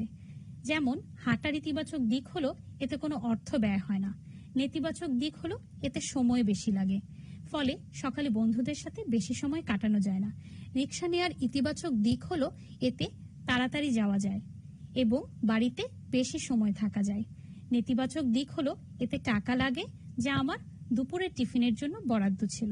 বন্ধুরা, আমাদের প্রত্যেকের পছন্দ ভিন্ন, ইচ্ছেগুলোও ভিন্ন, তাই তোমার সিদ্ধান্ত তোমাকেই নিতে হবে। তুমি সিদ্ধান্ত গ্রহণের ধাপগুলো অনুসরণ করে আত্মবিশ্বাসের সাথে যে কোনো একটি সিদ্ধান্তে যেতে পারো। শুধু মনে রাখতে হবে সেই সিদ্ধান্ত যেন তোমার বা অন্যের ক্ষতির কারণ না হয়। এভাবে তুমি যখন তোমার সুযোগ অথবা বিকল্প পথগুলো ভেবে সিদ্ধান্ত নেবে, তখন তোমার প্রতিটি সিদ্ধান্ত হয়ে উঠবে তোমার সাফল্যের সিঁড়ি, এগিয়ে নিয়ে যাবে তোমাকে তোমার কাঙ্ক্ষিত লক্ষ্যে। তোমরা সঠিক সিদ্ধান্ত গ্রহণে তোমার বন্ধুদেরও সহযোগিতা করতে পারো। শিক্ষার্থী বন্ধুরা, আমাদের পুরো জীবন জুড়েই সমস্যা আর সমাধান দক্ষতা নিয়ে নানা অভিজ্ঞতার মুখোমুখি হতে হয়। যেখানে ব্যর্থতা, সেখানেই কিন্তু সফলতার গল্প শুরু। এখন ভেবে দেখো তো, সমস্যা সমাধান আর সঠিক সিদ্ধান্ত গ্রহণের জন্য তুমি নিজেকে কতটুকু তৈরি করতে পেরেছো? জীবনে উচ্চশিক্ষা, ক্যারিয়ার, চাকরি আরো অনেক বড় বিষয় পড়ে আছে সামনে। তাই এই মুহূর্ত থেকেই চলো জীবন দক্ষতা চর্চার জন্য আগ্রহ ও উদ্দীপনা আরো বাড়াই। শিক্ষার্থীরা, আজকের আয়োজন থেকে আমরা যা শিখলাম, সমস্যা সমাধানের ধাপগুলো জেনেছি। যেমন সমস্যার বিষয়ে ভাবতে হবে কি ঘটেছিল, কোন কোন বিষয় সম্পৃক্ত ছিল, সমস্যার পরিস্থিতিতে আমাদের অনুভূতি কি ছিল, এটা কেন ঘটেছিল, যা ঘটেছিল তার সমাধান কি হতে পারে। যে কোনো সমস্যা নিয়ে এরকম ভাবনা আমাদের সৃজনশীল সমস্যা সমাধানের দক্ষতা আরো বৃদ্ধি করবে। আমরা আরো জেনেছি সমস্যা সমাধানের বিষয়ে কোন বিষয়গুলো গুরুত্ব দেব, যেমন শান্ত থাকা, আবেগ নিয়ন্ত্রণ করা, সমস্যা সমাধানের সহযোগিতা করতে পারে এমন কারোর সঙ্গে কথা বলা, নিজের মধ্যে ইতিবাচক মনোভাব পোষণ করা। এছাড়া আমরা সঠিক সিদ্ধান্ত গ্রহণ প্রক্রিয়ার ধাপগুলো সম্পর্কে জেনেছি। যেমন সমাধানের বিকল্প তালিকা তৈরি করতে হবে, বিষয়টির খুঁটিনাটি বিশ্লেষণ করতে হবে, প্রয়োজনে অন্যদের কাছে পরামর্শ নিতে হবে, সিদ্ধান্ত গ্রহণের ক্ষেত্রে আত্মবিশ্বাসী থাকতে হবে। আমরা আরো জেনেছি যে কোনো বিকল্প সমাধান পরিকল্পনার পাশাপাশি সিদ্ধান্ত গ্রহণের ভালো দিক এবং মন্দ দিকগুলো বিবেচনায় রাখতে হবে। শিক্ষার্থী বন্ধুরা, কোভিড-19 পরিস্থিতির মধ্যে আমরা অনেকেই নানা রকম সমস্যার মধ্য দিয়ে যাচ্ছি, যেমন আর্থিক সমস্যা, মানসিক সমস্যা। এই সময়ে তোমাকে আত্মবিশ্বাসী থেকে বাড়ির যে কোনো বিষয়ে সমস্যা সমাধানে, মতামত প্রদানে এবং সিদ্ধান্ত গ্রহণে অংশ নিতে হবে। বাড়ির সদস্যদেরও কিশোর কিশোরীদের সমস্যা সমাধানে এবং সিদ্ধান্ত গ্রহণে সহযোগিতা করতে হবে। শিক্ষার্থী বন্ধুরা, আজকের অধিবেশনটি তোমরা আবার দেখতে চাইলে ভিজিট করো আমার ঘরে আমার স্কুলের ফেসবুক পেজে কিংবা ইউটিউব চ্যানেলে। তোমাদের কোনো প্রশ্ন থাকলে আমার ঘরে আমার স্কুলের ফেসবুক পেজে কমেন্ট করে জানাও, অথবা তোমাদের সুচিন্তিত মতামত থাকলে মেইল করতে পারো agas@dhse.gov.bd এই ঠিকানায়। স্বাস্থ্যবিধি মেনে চলো, সরকারি নির্দেশনা মেনে ঘরে থাকো, সুস্থ থাকো, ঘরে বসেই পড়াশোনা করো। ধন্যবাদ।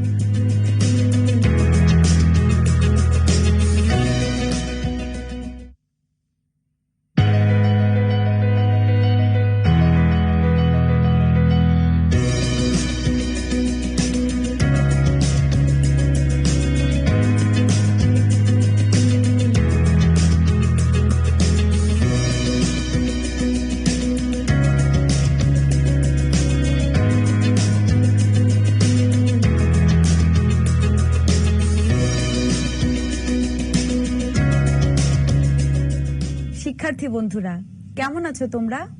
আমরা কিন্তু জীবন দক্ষতার উপাদান খুঁজতে খুঁজতে অনেকগুলো উপাদান পেয়ে গেছি। তোমরা কিন্তু মনের ব্যাগে সেগুলো যত্ন করে গুছিয়ে রাখবে, কারণ আমরা জানি জীবন দক্ষতা এমন একটি মনোসামাজিক দক্ষতা যা আমাদের নিজেদের এক আত্মপ্রত্যয়ী মানুষ হিসেবে গড়ে তুলতে সাহায্য করে। আমন্ত্রণ আমার ঘরে আমার স্কুলের আজকের জীবন দক্ষতা অধিবেশনে। আমরা জানি জীবন দক্ষতা চর্চার অন্যতম বিষয় হলো নিজস্ব কার্যক্ষমতা। এই বিকাশ প্রক্রিয়ার 3টি গুরুত্বপূর্ণ উপাদান হলো আত্মনিয়ন্ত্রণ, বিশ্লেষণী চিন্তা এবং সিদ্ধান্ত গ্রহণ। আজকে আমরা 2টি বিষয় নিয়ে তোমাদের সঙ্গে আলোচনা করব। একটি, আমি আমার অধিকার সম্পর্কে জানি, এবং দ্বিতীয়টি হচ্ছে, এটা কি আমার প্রয়োজন নাকি চাহিদা। আজকের আলোচনা থেকে আমরা যে বিষয়গুলো সম্পর্কে ধারণা পাবো, মানবাধিকার যে সার্বজনীন তা বুঝতে পারবো, শিশু অধিকার বুঝতে পারবো, অধিকার এবং দায়িত্বের ধারণাগুলো বুঝতে পারবো, প্রয়োজন এবং চাহিদার মধ্যে পার্থক্য জানতে পারবো, আমাদের ব্যক্তিগত প্রয়োজন এবং চাহিদা নিরূপণ করতে পারবো। শিক্ষার্থী বন্ধুরা, আত্মনিয়ন্ত্রণ দক্ষতা আমাদের আবেগকে নিয়ন্ত্রণ ও নেতিবাচক ভাবনা থেকে নিজেদের মুক্ত রাখতে পারে। এই দক্ষতা আমাদের মানসিকভাবে দৃঢ় করে। বিশ্লেষণী চিন্তা দক্ষতার মাধ্যমে আমরা অনুধাবন করতে পারি আমাদের অধিকারগুলো অর্জনে কি করতে হবে, এবং সিদ্ধান্ত গ্রহণ দক্ষতা আমাদের আরো উদ্যোগী হতে সহযোগিতা করে। মানবাধিকার যে সবার জন্য, আমরা তা বুঝতে শিখি। একজন নাগরিক হিসেবে নিজের দায়িত্বগুলো বুঝতে পারি। আমাদের বিশ্লেষণ দক্ষতা আমাদেরকে অন্যের অধিকার রক্ষায় সংবেদনশীল করে তোলে। কি আমাদের প্রয়োজন আর কি চাহিদা তা যথাভাবে চিহ্নিত করার মাধ্যমে আমরা নিজেরা যেমন জীবনের লক্ষ্যগুলো পূরণে সচেষ্ট হই, তেমনি সমতার সমাজ গঠনে অন্যের প্রতি সমানুভূতির চর্চাও করতে পারি। শিক্ষার্থী বন্ধুরা, আমরা কি জানি অধিকার কি? সবার কি অধিকার আছে? অধিকার হলো স্বাধীনতা, যা আমাদের জন্য নির্ধারিত এবং যা কোনোভাবে ছিনিয়ে নেওয়া যায় না। অধিকার হলো এমন একটা বিষয় যার অধিকারী তুমি নিজে, কারণ প্রতিটি মানুষেরই ন্যায্য পাওনা হলো তার সম্মান। প্রত্যেকের অধিকার দিয়ে সুরক্ষিত থাকা উচিত। আমাদের রয়েছে শিক্ষার অধিকার, নিরাপত্তার অধিকার, ক্ষতি থেকে রক্ষা পাওয়ার অধিকার। যখন আমরা অধিকার নিয়ে কথা বলছি, তখন আমরা মানবাধিকার নিয়ে কথা বলছি। মানবাধিকার হলো এমন একটা অধিকার যা সব মানুষের ন্যায্য পাওনা। প্রত্যেকেরই একই রকম অধিকার আছে। তুমি বৃদ্ধ না তরুণ, ধনী না গরিব, ছেলে না মেয়ে, এক্ষেত্রে কোনো কিছুই বিবেচিত হবে না। এই অধিকারগুলো সবার। এটা কোনো বিষয়ই না যে তুমি পৃথিবীর কোথায় বাস করছো। আমাদের সবার নিরাপদ থাকার, মৌলিক চাহিদাগুলো পূরণ করার, যেমন খাবার, বাসস্থান ও শিক্ষা, এবং নিজের জীবনের সিদ্ধান্ত নেওয়ার অধিকার রয়েছে। কিছু মৌলিক মানবাধিকার অধিকার হলো স্কুলে যাওয়া, চাকরি করা, এক জায়গা থেকে অন্য জায়গায় যাওয়া বা ভ্রমণ করা, নিজস্ব জিনিস যেমন জমি জমা, বাড়ি অথবা একটি বাইসাইকেল, সরকারি জিনিস যেমন রাস্তাঘাট, পার্ক বা উদ্যান, হাসপাতাল এবং স্কুল ব্যবহার করা, বিশুদ্ধ পানি যার মাধ্যমে অসুখ হবে না, তথ্য প্রাপ্যতা, সহিংসতা মুক্ত হয়ে বাঁচা, চিকিৎসা সেবা, নির্বাচনে অংশ নেয়া, যে কোনো ধরনের নির্যাতন থেকে বাঁচা। তোমাদের মতো অল্প বয়সী মানুষের বিশেষ কিছু অধিকার আছে। এগুলো হলো শিশু অধিকার, যা 18 বছরের কম বয়সী মানুষকে অনেক বেশি নিরাপত্তা দিয়ে থাকে। পুরো পৃথিবীর সব দেশ একমত হয়েছে যে 18 বছরের কম বয়সী শিশুদের ক্ষতিকর পরিস্থিতি থেকে অতিরিক্ত নিরাপত্তা পাওয়া উচিত, যতক্ষণ পর্যন্ত না তারা প্রাপ্তবয়স্ক হচ্ছে। 1989 সালে বিশ্ব নেতারা সিদ্ধান্ত নেয় যে শিশুদের জন্য একটি বিশেষ সনদ থাকা প্রয়োজন, কারণ 18 বছরের কম বয়সী মানুষের বিশেষ যত্ন এবং সুরক্ষা প্রয়োজন। শিশু অধিকার সনদ হলো প্রথম একটি দলিল যেখানে পূর্ণাঙ্গ রূপে মানবাধিকার রয়েছে। এখানে রয়েছে বেসামরিক, সাংস্কৃতিক, অর্থনৈতিক, রাজনৈতিক এবং সামাজিক অধিকার। শিশুরা সবচেয়ে বেশি অসহায়, যার অর্থ হলো তারা অনেক বেশি ঝুঁকিতে আছে, কারণ তারা এখনো স্কুল বা বিদ্যালয় সম্পন্ন করেনি। তারা বড়দের ভয় পেতে পারে এবং তাদের বড়দের মতো ক্ষমতা নেই। বিশ্বের কিছু বাবা মা এই ভেবে ভয় পান যে শিশু অধিকার মানে ছেলে মেয়েরা বাবা মা, শিক্ষক অথবা অন্যান্য কর্তৃপক্ষের কথা শুনবে না। এটা সত্য নয়। উদাহরণ হিসেবে দেখো, বাবা মায়ের দায়িত্ব হলো সন্তানদের জন্য সবচেয়ে ভালো কাজটা করা, এবং ছেলে মেয়ের অধিকার হলো তার জীবন নিয়ে যে কোনো সিদ্ধান্তের বিষয়ে নিজের মতামত বাবা মাকে জানানো। বাবা মার উচিত তাদের সন্তানদের মতামত শোনা এবং তা মূল্যায়ন করা, কিন্তু শিশুটিরও উচিত বাবা মার কথা শোনা যখন তারা ভাবছেন এটা তাদের সন্তানদের জন্য সবচেয়ে বেশি ভালো। শিক্ষার্থী বন্ধুরা, এখন আমরা অধিকারগুলো সম্পর্কে বিস্তারিতভাবে জানব। তোমাদের যে অধিকারগুলো রয়েছে: শিক্ষার অধিকার, স্কুলে যাওয়ার অধিকার তোমাদের আছে এবং লক্ষ্য অর্জনের জন্য তোমাদেরকে অবশ্যই উৎসাহিত করা উচিত।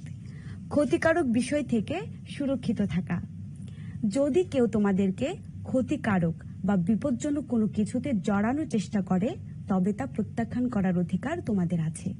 কিছু প্রচলিত বা গতানুগতিক চর্চা তোমার স্বাস্থ্যের জন্য ক্ষতিকর এবং তোমার অধিকার পরিপন্থী, যেমন বাল্যবিবাহ এবং জোরপূর্বক বিয়ে, অথবা কেউ জোরপূর্বক তোমাদের সাথে যৌন মিলন ঘটাতে চাইলে। এ ধরনের বিপজ্জনক চর্চার বিষয়ে জানার এবং তা থেকে সুরক্ষিত থাকার অধিকার তোমাদের আছে। যথাসম্ভব সুস্থতা এবং সম্ভাব্য উন্নত স্বাস্থ্য সেবার সুযোগ, অসুস্থতা থেকে তোমাদের অবশ্যই রক্ষা এবং চিকিৎসা পাওয়ার অধিকার আছে। বিশুদ্ধ পানি, উন্নত স্বাস্থ্য ব্যবস্থা এবং ভয়াবহ দূষণ অথবা ক্ষতিকর রাসায়নিক পদার্থ বর্জিত পরিবেশ পাওয়া তোমাদের ন্যায্য অধিকার। ব্যক্তিগত ও গোপনীয়তার অধিকার, যদি তোমাদের ব্যক্তিগত কোনো কিছু একজন ডাক্তার অথবা শিক্ষকের কাছে বলো, তাদেরও গোপনীয়তা রক্ষা করতে হবে যতক্ষণ পর্যন্ত না তা তোমাদের স্বাস্থ্য ও নিরাপত্তার ক্ষতি হচ্ছে। যদি তুমি একজন ডাক্তার, সেবিকা অথবা শিক্ষককে বলো যে তুমি চাও না বিষয়টি অন্য কেউ জানুক, তাদের উচিত তোমার গোপনীয়তাকে সম্মান করা। আর যদি তুমি নির্যাতনের শিকার হয়ে থাকো, বড়দের মধ্যে দায়িত্ববান এমন কাউকে জানাও যে তোমাকে রক্ষা করতে পারে। নির্যাতন এবং শোষণ মুক্ত থাকা, তোমাদের জীবন এমন হওয়া উচিত যেখানে কেউ তোমাদের কোনো খারাপ সুযোগ নিতে পারবে না এবং তোমরা যৌন, শারীরিক এবং মানসিক নির্যাতন এবং সহিংসতা মুক্ত থাকবে।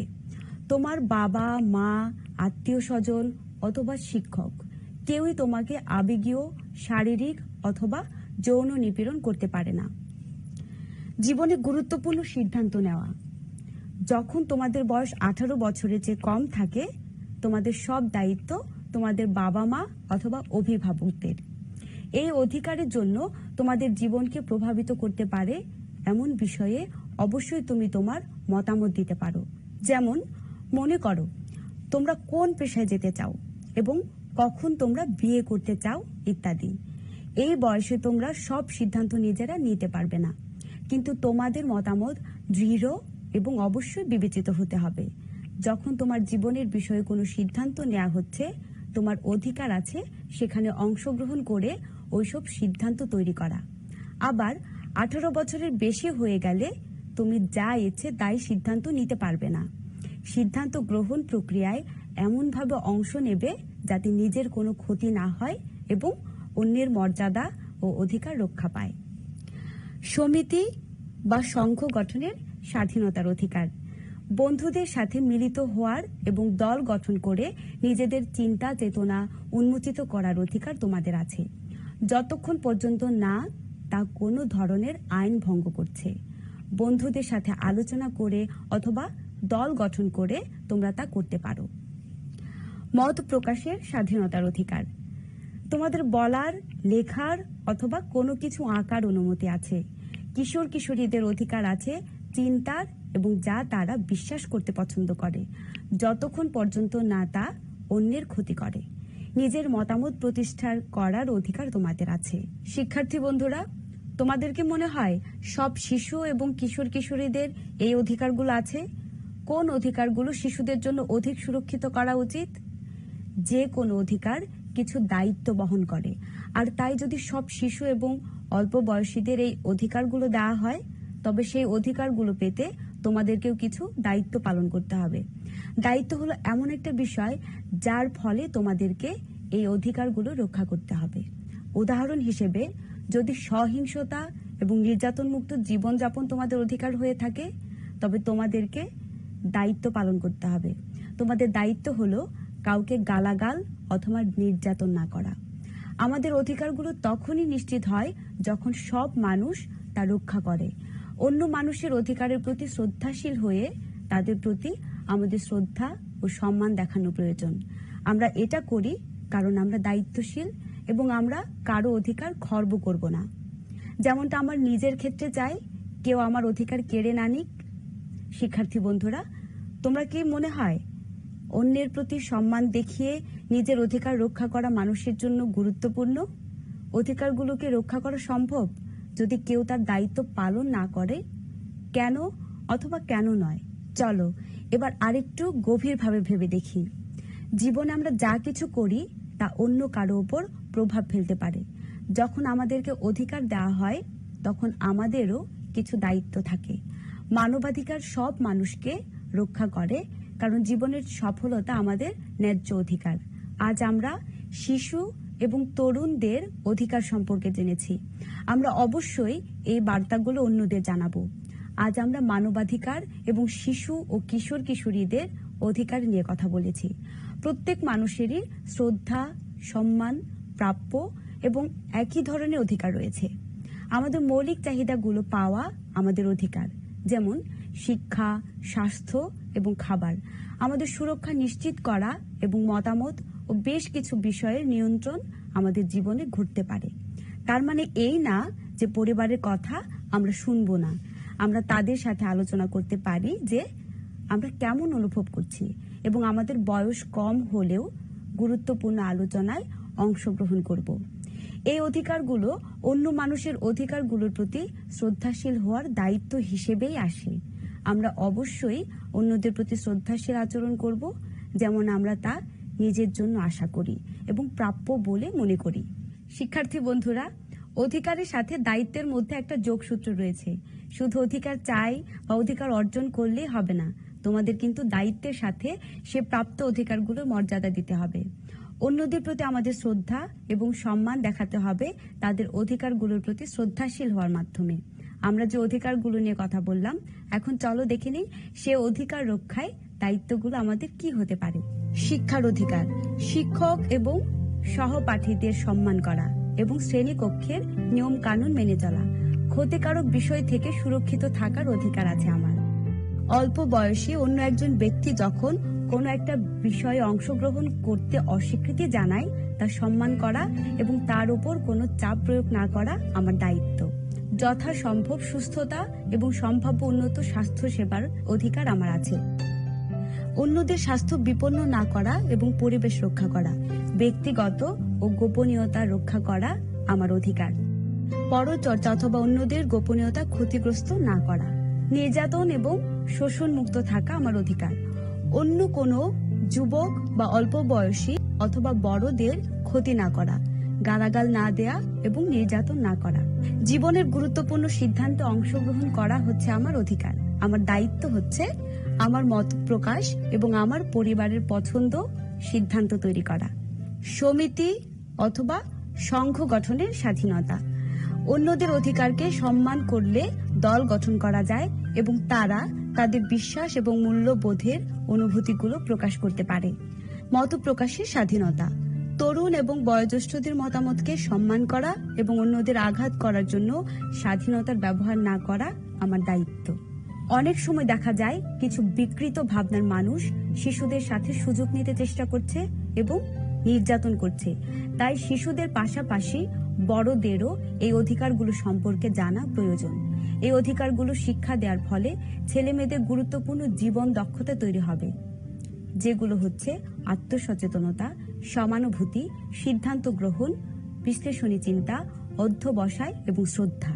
শিক্ষার্থী বন্ধুরা, এবার আমরা প্রয়োজন এবং চাহিদা নিয়ে আলোচনা করব।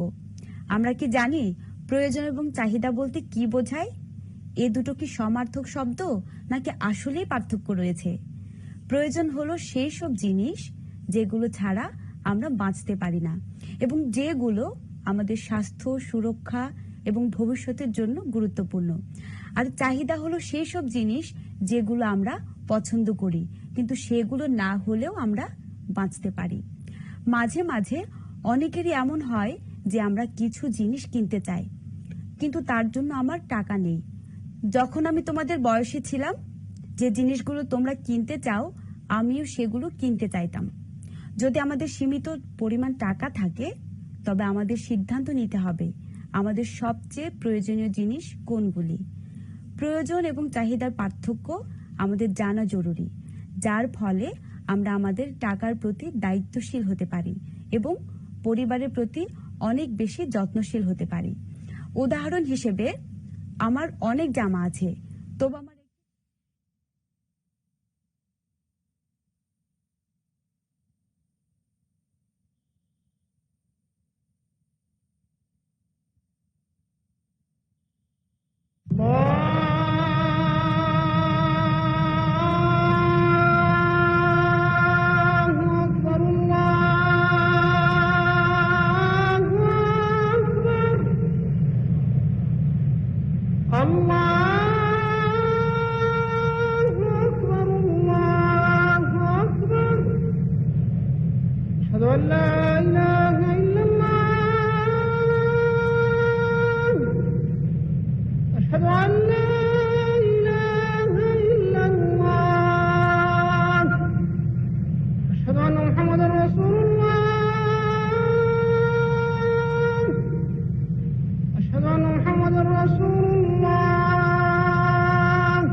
اللهم رب هذه الدعوة التامة والصلاة القائمة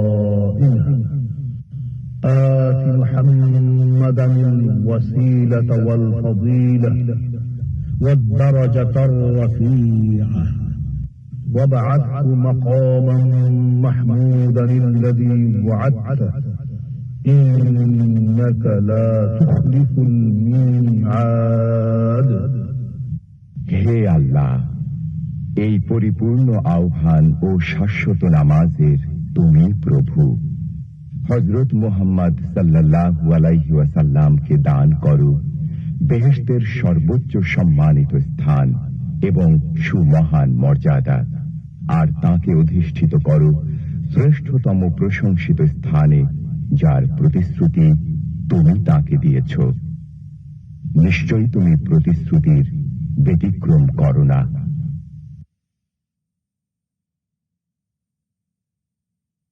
কোথাও কোথাও ছিঁড়ে গেছে, তখন আরো একটি জামা তার প্রয়োজন। অন্যদিকে কারো 2 বা 3টি জামা সম্পূর্ণ নতুন বা পরিধানযোগ্য, কিন্তু সে আরো জামা কিনতে চায়, তখন তা চাহিদা। শিক্ষা সব শিশুর জন্য প্রয়োজন।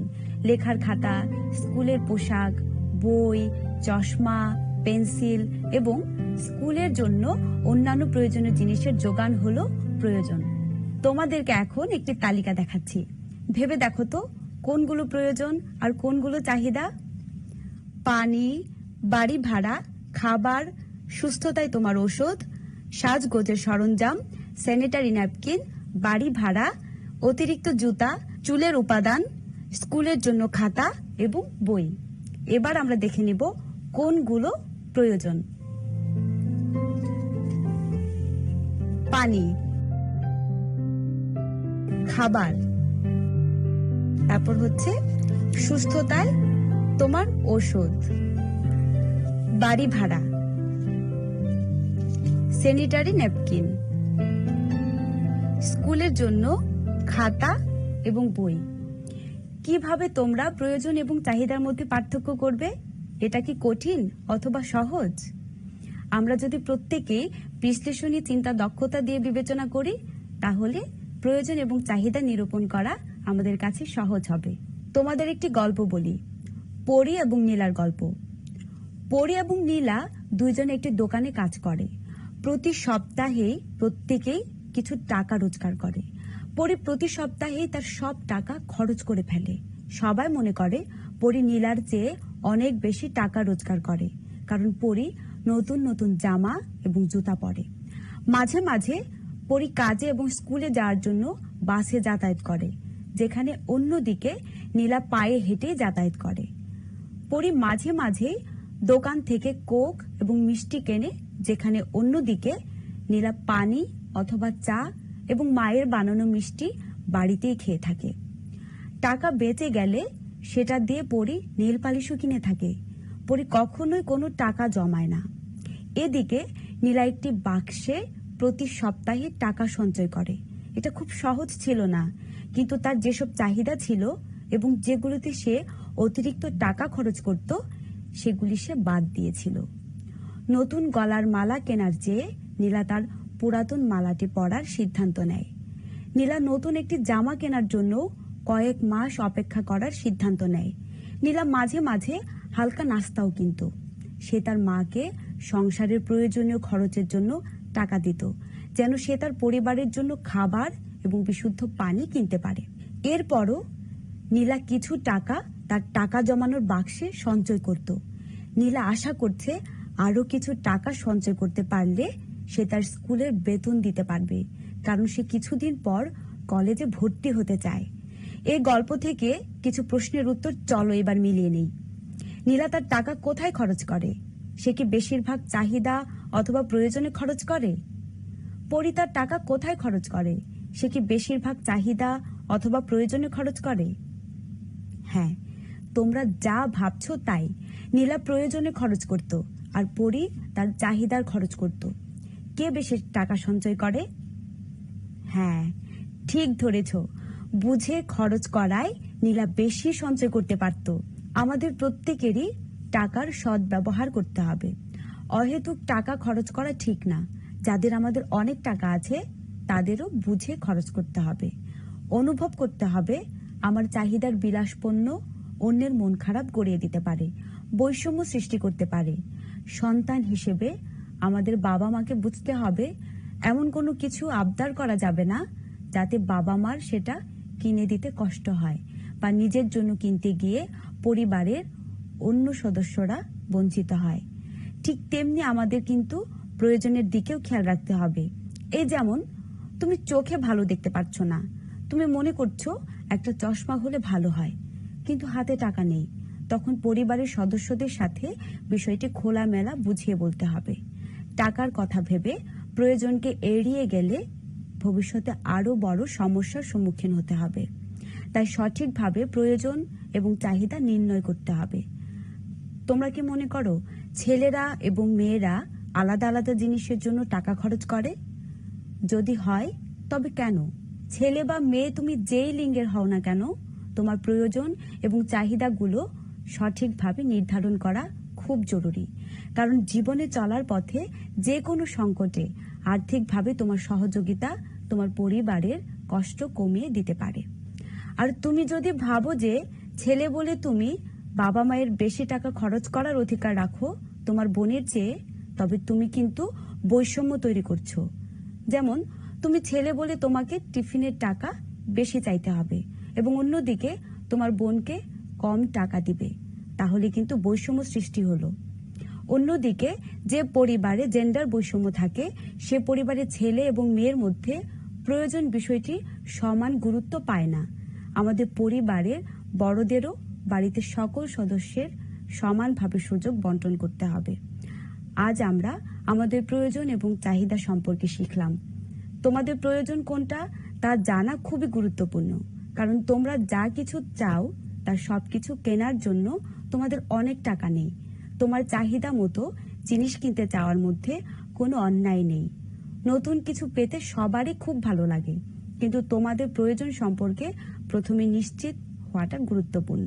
3টি জিনিস যা আমার চাহিদা, আমার 3টি চাহিদা। আমরা এই বিষয়টি নিয়ে বড়দের সাথে আলোচনাও করতে পারি। আমরা আমাদের বিশ্লেষণী চিন্তা দক্ষতা দিয়ে সঠিক সিদ্ধান্তে পৌঁছাতে পারবো বলে প্রত্যাশা করি। শিক্ষার্থী বন্ধুরা, এখন ভেবে দেখো তো, শুধু মেয়ে বা ছেলে হিসেবে নয়, একজন মানুষ হিসেবে সব অধিকার কি পাচ্ছ? তুমি কি স্পষ্টভাবে তোমার অধিকারের কথা বলতে পারো? কতটুকু অধিকার তুমি অর্জন করেছো? শ্রেণী বৈষম্য না করে সকলের কথা ভেবে তোমার চাহিদা কি তা ভাবতে পারো? প্রয়োজনের কথা আড়াল না করে মুখ ফুটে বলতে পারো? পারো কি বুঝতে কোনটি তোমার প্রয়োজন আর কোনটি চাহিদা? তুমি যদি এসব প্রশ্নের উত্তরে মাঝামাঝি অবস্থান করো, তাহলে তোমাকে জীবন দক্ষতার চর্চাগুলো আরো ভালোভাবে করতে হবে। আজ আমরা যা যা শিখলাম। অধিকার হলো স্বাধীনতা, যা আমাদের জন্য নির্ধারিত এবং যা কোনোভাবে ছিনিয়ে নেওয়া যায় না। মানবাধিকার সার্বজনীন। মানবাধিকার হলো এমন এক অধিকার যা সব মানুষের ন্যায্য পাওনা। আমাদের সবার নিরাপদ থাকার, মৌলিক চাহিদাগুলো পূরণ করার এবং নিজের জীবনের সিদ্ধান্ত নেয়ার অধিকার রয়েছে। জেনেছি শিশু অধিকার কি, আরো জেনেছি 18 বছরের কম বয়সী শিশুদের ক্ষতিকর পরিস্থিতি থেকে অতিরিক্ত নিরাপত্তা পাওয়া উচিত, যতক্ষণ পর্যন্ত না তারা প্রাপ্তবয়স্ক হচ্ছে। পাশাপাশি আমরা আজ যে অধিকারগুলো সম্পর্কে জেনেছি: শিক্ষার অধিকার, ক্ষতিকারক বিষয় থেকে সুরক্ষিত থাকার অধিকার, যথাসম্ভব সুস্থতা এবং সম্ভাব্য উন্নত স্বাস্থ্যসেবার সুযোগের অধিকার, ব্যক্তিগত এবং গোপনীয়তা রক্ষার অধিকার, নির্যাতন এবং শোষণমুক্ত জীবনের অধিকার, জীবনে গুরুত্বপূর্ণ সিদ্ধান্ত নেয়ার অধিকার, সমিতি বা সংঘ গঠনের স্বাধীনতার অধিকার, মত প্রকাশে স্বাধীনতার অধিকার। আমরা আরো জেনেছি আমাদের দায়িত্বের সাথে প্রাপ্ত অধিকারগুলোর মর্যাদা দিতে হবে। অধিকারের সাথে দায়িত্বের মধ্যে নিবিড় যোগসূত্র রয়েছে। আমরা জেনেছি প্রয়োজন এবং চাহিদার পার্থক্য কি।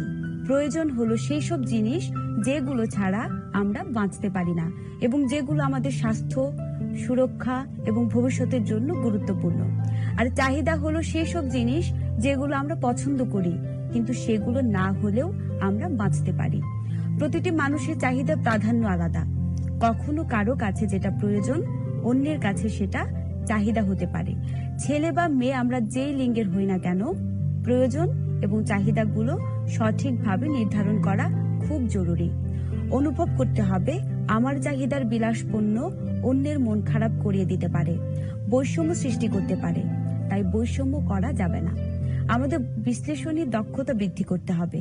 শিক্ষার্থী বন্ধুরা, কোভিড-19 পরিস্থিতির মধ্যে তোমরা যদি আশেপাশের দিকে তাকাও, লক্ষ্য রাখবে অনেকে নানা রকম ভাবে জীবন যুদ্ধ করছে। তাদের কথা ভেবে আমরা কি একটু গুরুত্বের সাথে প্রয়োজন আর চাহিদাকে ভেবে দেখব? নিজের অধিকার প্রতিষ্ঠা এবং অন্যের অধিকার কেড়ে না নেওয়ার বিষয়ে কি সচেতন থাকব? আশা করছি আমাদের সকলের উত্তর হবে আমরা প্রয়োজন আর চাহিদাগুলোকে যথাযথভাবে বিশ্লেষণ করব। এমন কোনো কাজ করব না যাতে অন্যের অধিকার থেকে বঞ্চিত করা হয়। পাশাপাশি নিজের অধিকার প্রতিষ্ঠায় সচেতন থাকব। আজকের অধিবেশন এ পর্যন্তই। ভালো থেকো, নিরাপদে থেকো, স্বাস্থ্যবিধি মেনে চলো, সরকারি নির্দেশনা মেনে ঘরে থাকো, ঘরে বসে পড়াশোনা করো। ধন্যবাদ। শিক্ষার্থী বন্ধুরা, আজকের অধিবেশনটি তোমরা আবার দেখতে চাইলে ভিজিট করো আমার ঘরে আমার স্কুল ফেসবুক পেজে কিংবা ইউটিউব চ্যানেলে।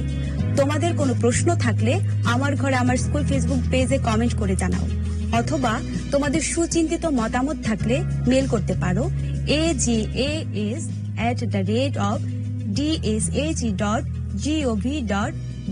এই ঠিকানায়।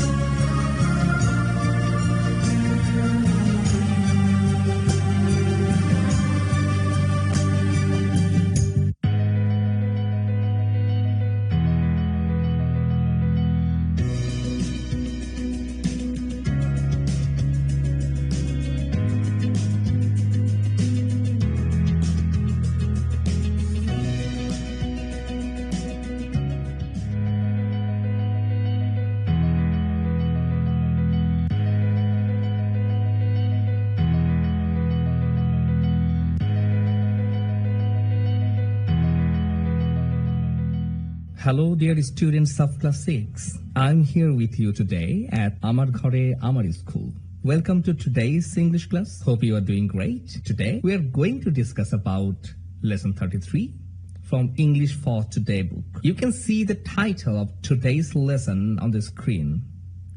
Too much or too little water. After the discussion of today's class, we will be able to, number 1, read and understand texts, and number 2, write short paragraph.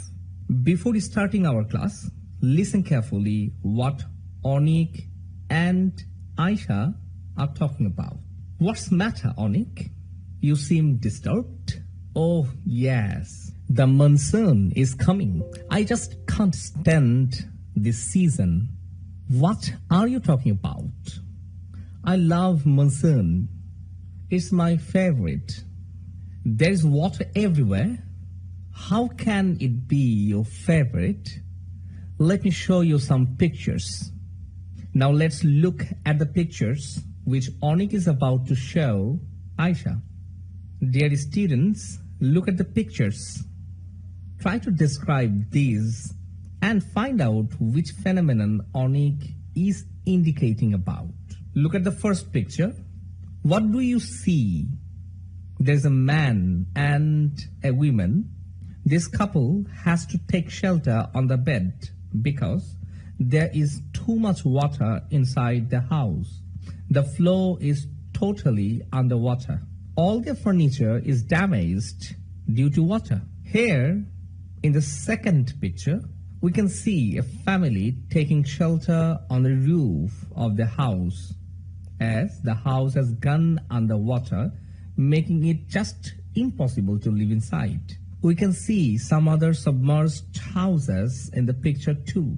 In this picture, we can see a tube totally underwater. We can also see a woman carrying a pitcher. Maybe she came to collect drinking water, but couldn't make it as the tube has gone underwater.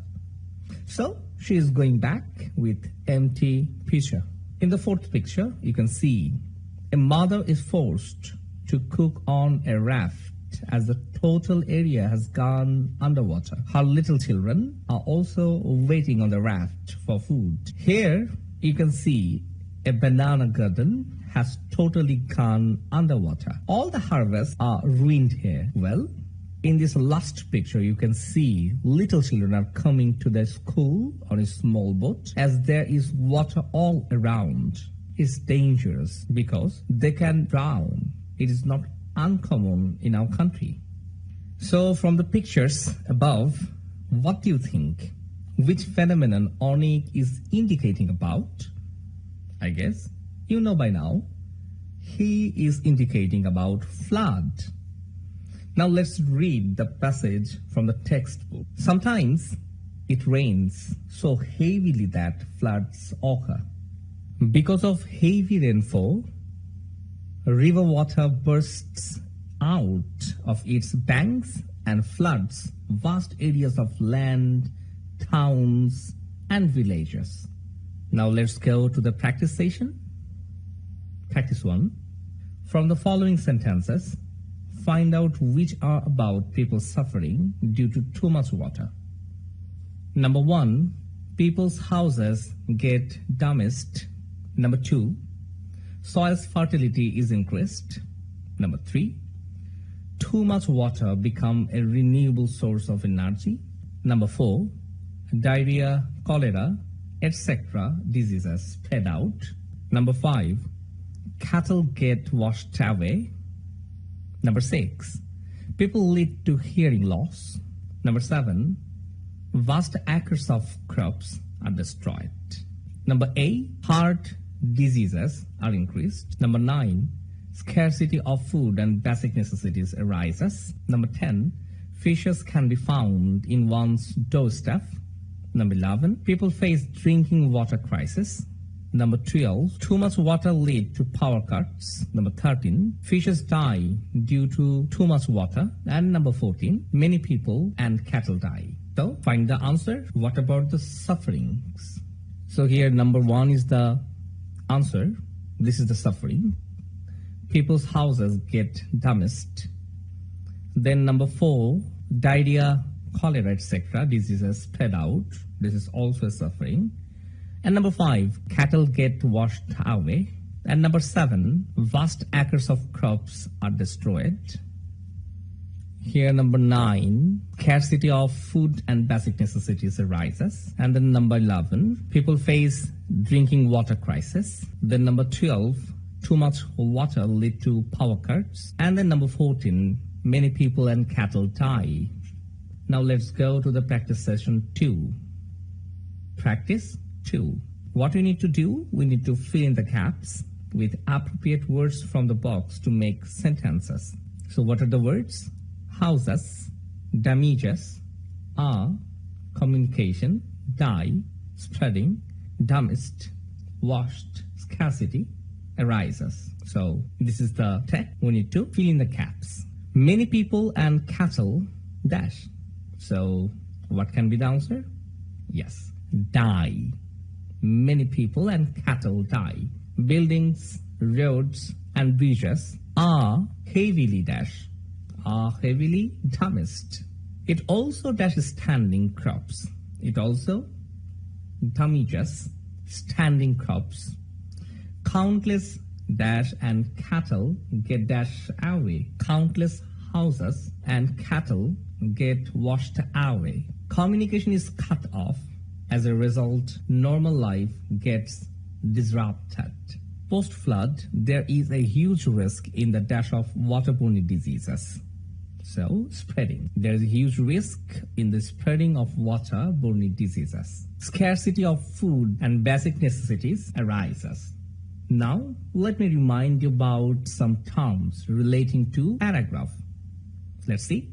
Topic sentence. This sentence tells the reader the main idea or what the paragraph will be about. Then supporting sentences. These sentences give specific details relating to the main idea. And then finally, concluding sentence. This sentence refers to the topic sentence and sums up the main idea of the paragraph. So let's go to the practice session. Practice 3.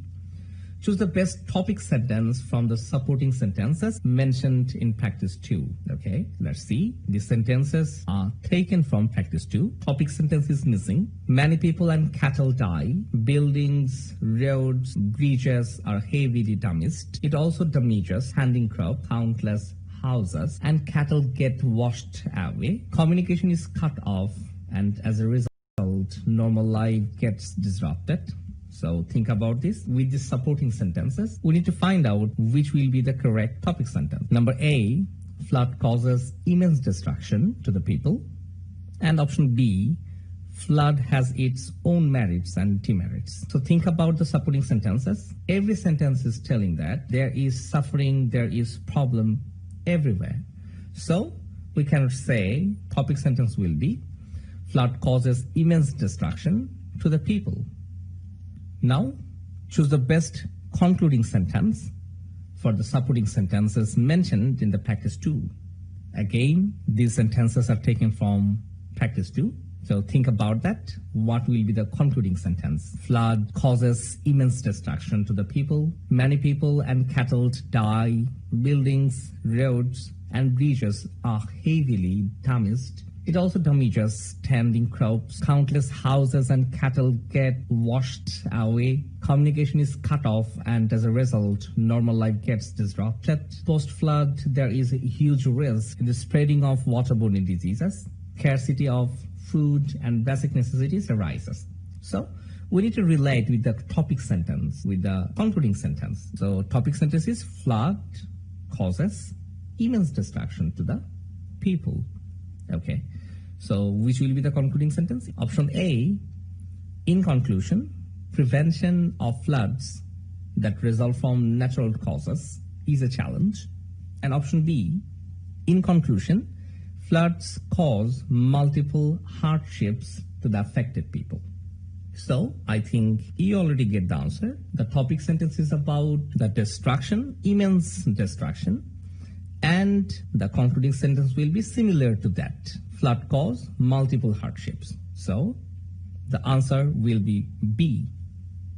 Now that we are done with our practices, let's get back to Onik and Aisha and listen what Aisha is to offer. See, Aisha, plenty of reasons not to like Munson. Those pictures are really horrible. But hold on, I have some to show you too. Let's take a look at the pictures which Aisha is about to show Onik. Dear students, look at the pictures. Try to describe these and find out which phenomenon Aisha is indicating about. Look at the first picture. What do you see? There is a man, most certainly, he is a farmer and he is pointing at his crops. You can see his field has been totally cracked due to immense and constant heat. As a result, all his crops have been dried up, leading to crop failure. Here in the second picture, we can see dead fishes caused by drying up water source. In this picture, we can see a dried up river. We can also see a bridge over it, which is giving us an idea about how vast this river used to be. In this fourth picture, you can see some women are being forced to collect water from a small hole. Just by seeing, we can understand how unhygienic this water is. In this picture, you can see people are demanding of water. And here, people are collecting water, waiting in a long line from a supply pipe. So from the pictures above, what do you think? Which phenomenon Aisha is indicating about? I guess you know by now. She's indicating about shortage of water, or we can say water crisis. Now let's read the passage from the textbook. Sometimes we really are short of water. This happens if there is no rainfall for a long period of time. Sometimes rivers dry up, or the water level underground may sink very low. If there is too little water, that causes a lot of sufferings to the people. Now, let's go to the practice session. Practice 4. What we need to do, we need to combine the following sentences in a logical order to create a clear and concise paragraph. A, so they collect unhygienic water. Number B, in conclusion, too little water or water shortage brings sufferings to human life. C, when safe, clean water run dry, people can't get enough to drink, cook, bath, or wash. Option D, again, farmers can't grow crops due to water shortage. As a result, people have to starve. Option E, shortage of water or water scarcity leads to different kinds of hardships to the people. And option F, thus waterborne diseases spread out in the area. So, think about it. What will be the correct order? Let's see. The first one will be E, shortage of water or water scarcity leads to different kinds of hardships to the people. This is the topic sentence of this text. So what will be the next line? When safe, clean water run dry, people can't get enough to drink, cook, bath, or wash. Okay? There is a relationship with scarcity of water with the sufferings. See the next option? A. So they collect unhygienic water because of the shortage of water. So next, thus waterborne diseases spread out in the area. Exactly. For this unhygienic water, waterborne diseases are spreading. See the next. Option D. Again, farmers can't grow crops due to water shortage. As a result, people have to starve. So here the word again, that means we are having another problem with water scarcity. Exactly. So next is in conclusion, too little water or water shortage brings sufferings to human life. So the topic sentence and the concluding sentence, the last line and the first line are interrelated, leads to different kinds of hardships, and last line brings sufferings to human life. Exactly. So this is correct. So let's see it in a concise paragraph. Yes, this is the concise paragraph. Shortage of water or water scarcity leads to different kinds of hardships to the people. When safe, clean water run dry, people can't get enough to drink, cook, bath or wash. So they collect unhygienic water. Thus, waterborne diseases spread out in the area. Again, farmers can't grow crops due to water shortage. As a result, people have to starve. In conclusion, too little water or water shortage brings sufferings to human life. So this is the concise. Okay, next go to the practice 5. What we need to do? We need to fill in the gaps with appropriate words from the box to make sentences. So these are the words: waterborne, shortage, wait, ease, lead, suffer, grow, collect, brings, wash, spread. And this is the text. Shortage of water dash sufferings to people, brings sufferings. In the rural area, farmers cannot dash crops due to water dash. So farmer cannot grow crops due to water shortage. So entire country has to dash from food scarcity, has to suffer. Again, people have to dash water from unhygienic sources, collect water. Due to shortage, they cannot dash themselves properly, wash themselves properly. That's why dash and contagious diseases dash out. Waterborne and contagious diseases spread out. In the city, water crisis during summer dash very common, is very common. Here, during water shortage, people have to dash for the government water supply, have to wait for the government water supply or buy water. Eventually, many people dash to poverty. Eventually, many people lead to poverty. Dear students, so far we have discussed about overflow and shortage of water. So today we have learned about reading and understanding texts, writing short paragraph. Now write down your homework. The homework part, you need to write a short paragraph in 5 sentences on how you can prevent water shortage. Remember, after completing this homework in a separate notebook, you must submit to your English teacher when your school opens. Marks of your homework will be added to your continuous assessment. So, thank you very much. Follow the instructions of government and stay safe. So follow Facebook and YouTube to see the class again. Thank you again from Amar Ghore Amar School. Goodbye.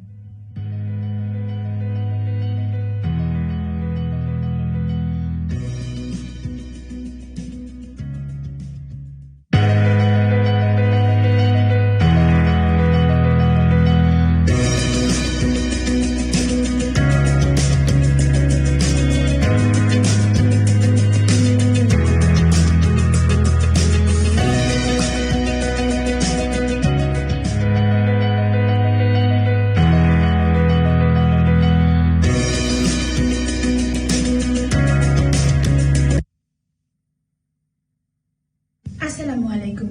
আমার ঘরে আমার স্কুলের আজকের ক্লাসে তোমাদেরকে স্বাগত জানাচ্ছি। আমি স্নেহা সারোয়ার। আজকে আমরা ষষ্ঠ শ্রেণীর গার্হস্থ্য বিজ্ঞান বইয়ের অধ্যায় 12 বস্ত্র এবং পরিচ্ছদের প্রাথমিক ধারণা অধ্যায় 2 পাঠ 2 এবং পাঠ 3 পড়ব। গত ক্লাসে আমরা পাঠ 1 পড়েছিলাম, যেখানে আমরা বিভিন্ন ধরনের ফ্যাব্রিক সম্বন্ধে জেনেছিলাম। আজকে আমরা পোশাকের প্রয়োজনীয়তা সম্বন্ধে জানব এবং পোশাক বিবর্তনের ইতিহাস সম্বন্ধে জানব। চলো তাহলে শুরু করা যাক। প্রথমেই শুরু করব পোশাকের প্রয়োজনীয়তা দিয়ে। পোশাক আমরা মূলত কেন পরি? আমরা পরি নিজেদেরকে আবৃত করতে, অর্থাৎ আমাদের শালীনতা রক্ষা করতে। এছাড়াও আরো 5টি কারণে আমরা পোশাক পরি। সেগুলো কি কি?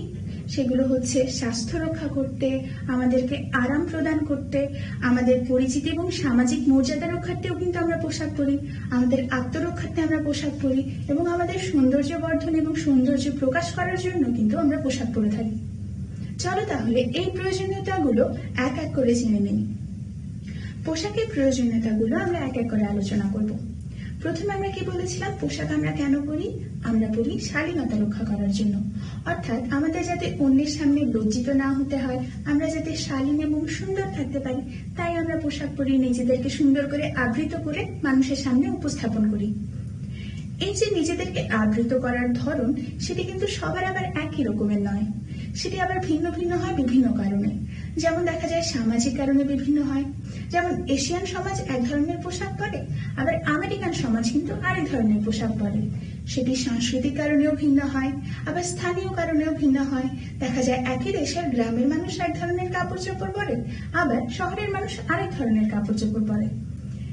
আবার পোশাক আশাক কিন্তু ধর্মীয় অনুশাসন ভিত্তিতেও ভিন্ন ভিন্ন হয়। যেমন যদি কেউ ইসলামিক অনুশাসন মেনে চলে, সে এই ধরনের পোশাক পরে, সে বোরখা পরে, হিজাব পরে, মেকআপ পরতে পারে। পুরুষেরা হয়তো পাঞ্জাবি পরতে পারেন, মাথায় টুপি পরতে পারেন। কেউ যদি বৌদ্ধ ধর্মীয় অনুশাসন মেনে চলে, সেক্ষেত্রে সে এই ধরনের পোশাক পরে। আবার জাপানিজরা যে ধরনের পোশাক পরে, বাঙালিরা কিন্তু সে ধরনের পোশাক পরে না। জাপানিজদের পোশাক আমরা এখানে দেখতে পাচ্ছি, পাশে বাঙালিদের পোশাকও দেখতে পাচ্ছি, এবং আমরা দেখতে পাচ্ছি এই দুটো কিন্তু একই ধরনের নয়। তার মানে কি দাঁড়ালো? তার মানে হলো শালীনতা রক্ষার্থে আমরা যদিও কাপড় পরে থাকি, সেটি সমাজ ব্যবস্থা ভিন্নতার জন্য ভিন্ন হয়, আমাদের সাংস্কৃতিক ব্যবস্থা ভিন্নর জন্য ভিন্ন হয়, ধর্মীয় ব্যবস্থা ভিন্নর জন্য ভিন্ন হয়, অর্থাৎ বিভিন্ন কারণে আমাদের এই যে পোশাক আশাকের ব্যবস্থা, সেটি ভিন্ন হতে পারে। এরপর আমরা পোশাকের প্রয়োজনীয়তা কি বলেছিলাম? স্বাস্থ্য রক্ষা। স্বাস্থ্য রক্ষার জন্য কিন্তু আমরা বিভিন্ন ধরনের পোশাক পরি। আমরা ধুলোবালি থেকে বাঁচতে পোশাক পরি, বিষাক্ত গ্যাস থেকে বাঁচতে বিভিন্ন ধরনের পোশাক পরি। এবং এখন তোমরা সবচেয়ে বেশি যেটা দেখবে, করোনা ভাইরাসের জন্য আমরা কি করছি? করোনা ভাইরাসের মতো ভয়ানক ভাইরাস থেকে বাঁচতে আমরা কি করছি? মাস্ক ব্যবহার করছি, হাতে গ্লাভস ব্যবহার করছি, মাথায় ক্যাপ ব্যবহার করছি, যাতে আমাদের স্বাস্থ্য ভালো থাকে, আমরা করোনা ভাইরাসের জীবাণু থেকে মুক্ত থাকি। তাহলে আমরা বুঝে গেলাম কিভাবে বিভিন্ন ধরনের পোশাক আমাদেরকে বিভিন্ন রোগ জীবাণু থেকেও মুক্ত করে। এরপর আলাপ করব আরাম প্রদান নিয়ে। এখন আলাপ করব পোশাক আমাদেরকে কিভাবে আরাম দান করে সেটি নিয়ে। আমরা যদি শীতকাল থাকে, সেক্ষেত্রে কি করি? সেক্ষেত্রে একটু ভারী কাপড় পরি, একটু পশমি কাপড় পরি, যাতে বাইরের যে ঠান্ডা, সেটার প্রকোপ থেকে আমরা নিজেদেরকে বাঁচাতে পারি এবং আমাদের দেহ যাতে উত্তপ্ত থাকে। আমরা বিভিন্ন ধরনের সোয়েটার পরি, যে আমাদের দেহকে উত্তপ্ত রাখে। কিন্তু গরমের দিনেও কি তাই আমরা পরি? আমরা কি গরমের দিনে সোয়েটার পরে বের হই? না তো।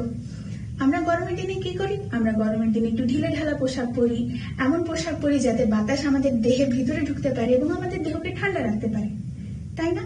তাহলে আমরা দেখলাম কিভাবে বিভিন্ন ঋতুতে বিভিন্ন পোশাক আমাদেরকে আরাম প্রদান করে। এরপর কি বলেছিলাম? পোশাক আমাদের পরিচিতি এবং সামাজিক মর্যাদা রক্ষার্থেও কিন্তু সাহায্য করে। যেমন ধরো, খেলোয়াড়দের যে পোশাক, সেটি কিন্তু আবার ডাক্তারদের মতো নয়। খেলোয়াড়দের দল ভেদে পোশাক ভিন্ন হয়, জার্সি ভিন্ন হয়। যেমন আমরা যদি দেখি যে ক্রিকেটের যে ফিল্ড, সেখানে বাংলাদেশিরা কি পরে? সবুজ লাল গেঞ্জি পরে। কিন্তু ইন্ডিয়ানরা কি সবুজ লাল গেঞ্জি পরে? না তো। তারা কি করে? তারা দেখা যায় একটা আকাশি কালারের গেঞ্জি পরে বা অন্য রঙের গেঞ্জি পরে। এই যে রঙের ভিন্নতা দেখে আমরা বুঝতে পারি কে কোন দলের। তাহলে কি করলো? পোশাক আমাদের খেলোয়াড় চিনতে সাহায্য করলো। আবার দেখা যায় যে যখন আমরা হাসপাতালে যাই, নার্সরা কিংবা ডাক্তাররা সাদা অ্যাপ্রন পরে থাকে, যা দেখে আমরা বুঝতে পারি যে সে হাসপাতালে কাজ করে। সে যদি ধরো জার্সি পরে থাকতো, আমি কি বুঝতে পারতাম যে উনি একজন ডাক্তার কিংবা নার্স? অবশ্যই পারতাম না। তাহলে পোশাক কি করছে? পোশাক আমাদের পরিচিতি দিচ্ছে এবং সামাজিক মর্যাদা দিচ্ছে। এবার আলোচনা করব পোশাক বিবর্তনের ইতিহাস নিয়ে। পোশাক ঠিক কবে আবিষ্কৃত হলো, কে আবিষ্কার করলো কিংবা কিভাবে আবিষ্কৃত হলো, তা নিয়ে কিন্তু আমাদের সম্পূর্ণ ধারণা নেই। এর সম্পূর্ণ ইতিহাস আমরা এখনো জানি না, তবে কিছু ধারণা আমরা পাই। যেমন ধরো, আমরা অনেকে টার্জেন এই সিনেমাটি দেখেছি, তাই না? টার্জেন কি পরে? বা মোগলি এই সিনেমাটিও দেখে থাকবো। টার্জেন কিংবা মোগলি কি ধরনের কাপড় চোপড় পরে? ওরা কি আমাদের মতো কমপ্লিট স্যুটটাই পরে? ওরা কি শার্ট প্যান্ট পরে? না তো। ওরা কি পরতো? ওরা গাছের পাতা পরে থাকতো কিংবা প্রাণীর চামড়া পরে থাকতো। অর্থাৎ এখান থেকে যদি আমরা কিছু ধারণা নেওয়ার চেষ্টা করি, আমরা কি ধরনের ধারণা পাই? যে মানুষ যখন বনে জঙ্গলে থাকতো, অর্থাৎ যখন সমাজ সৃষ্টি হয়নি, তখন মানুষ কি ধরনের কাপড় চোপড় পরতো? গাছের বাকল, পাতা, প্রাণীর চামড়া, পাখির পালক, অলংকার, এগুলো দিয়ে নিজেদেরকে আচ্ছাদিত করতো। এবং বিভিন্ন দুর্যোগ মোকাবেলা করত, বন্যপ্রাণীর আক্রমণ থেকে নিজেদেরকে মোকাবেলা করত। এবং চামড়ার সাথে যখন পা কিংবা পায়ের খুর সংযুক্ত থাকতো, তারা সেগুলো দিয়ে তাদের বুক এবং পিঠকে ঢেকে রাখত।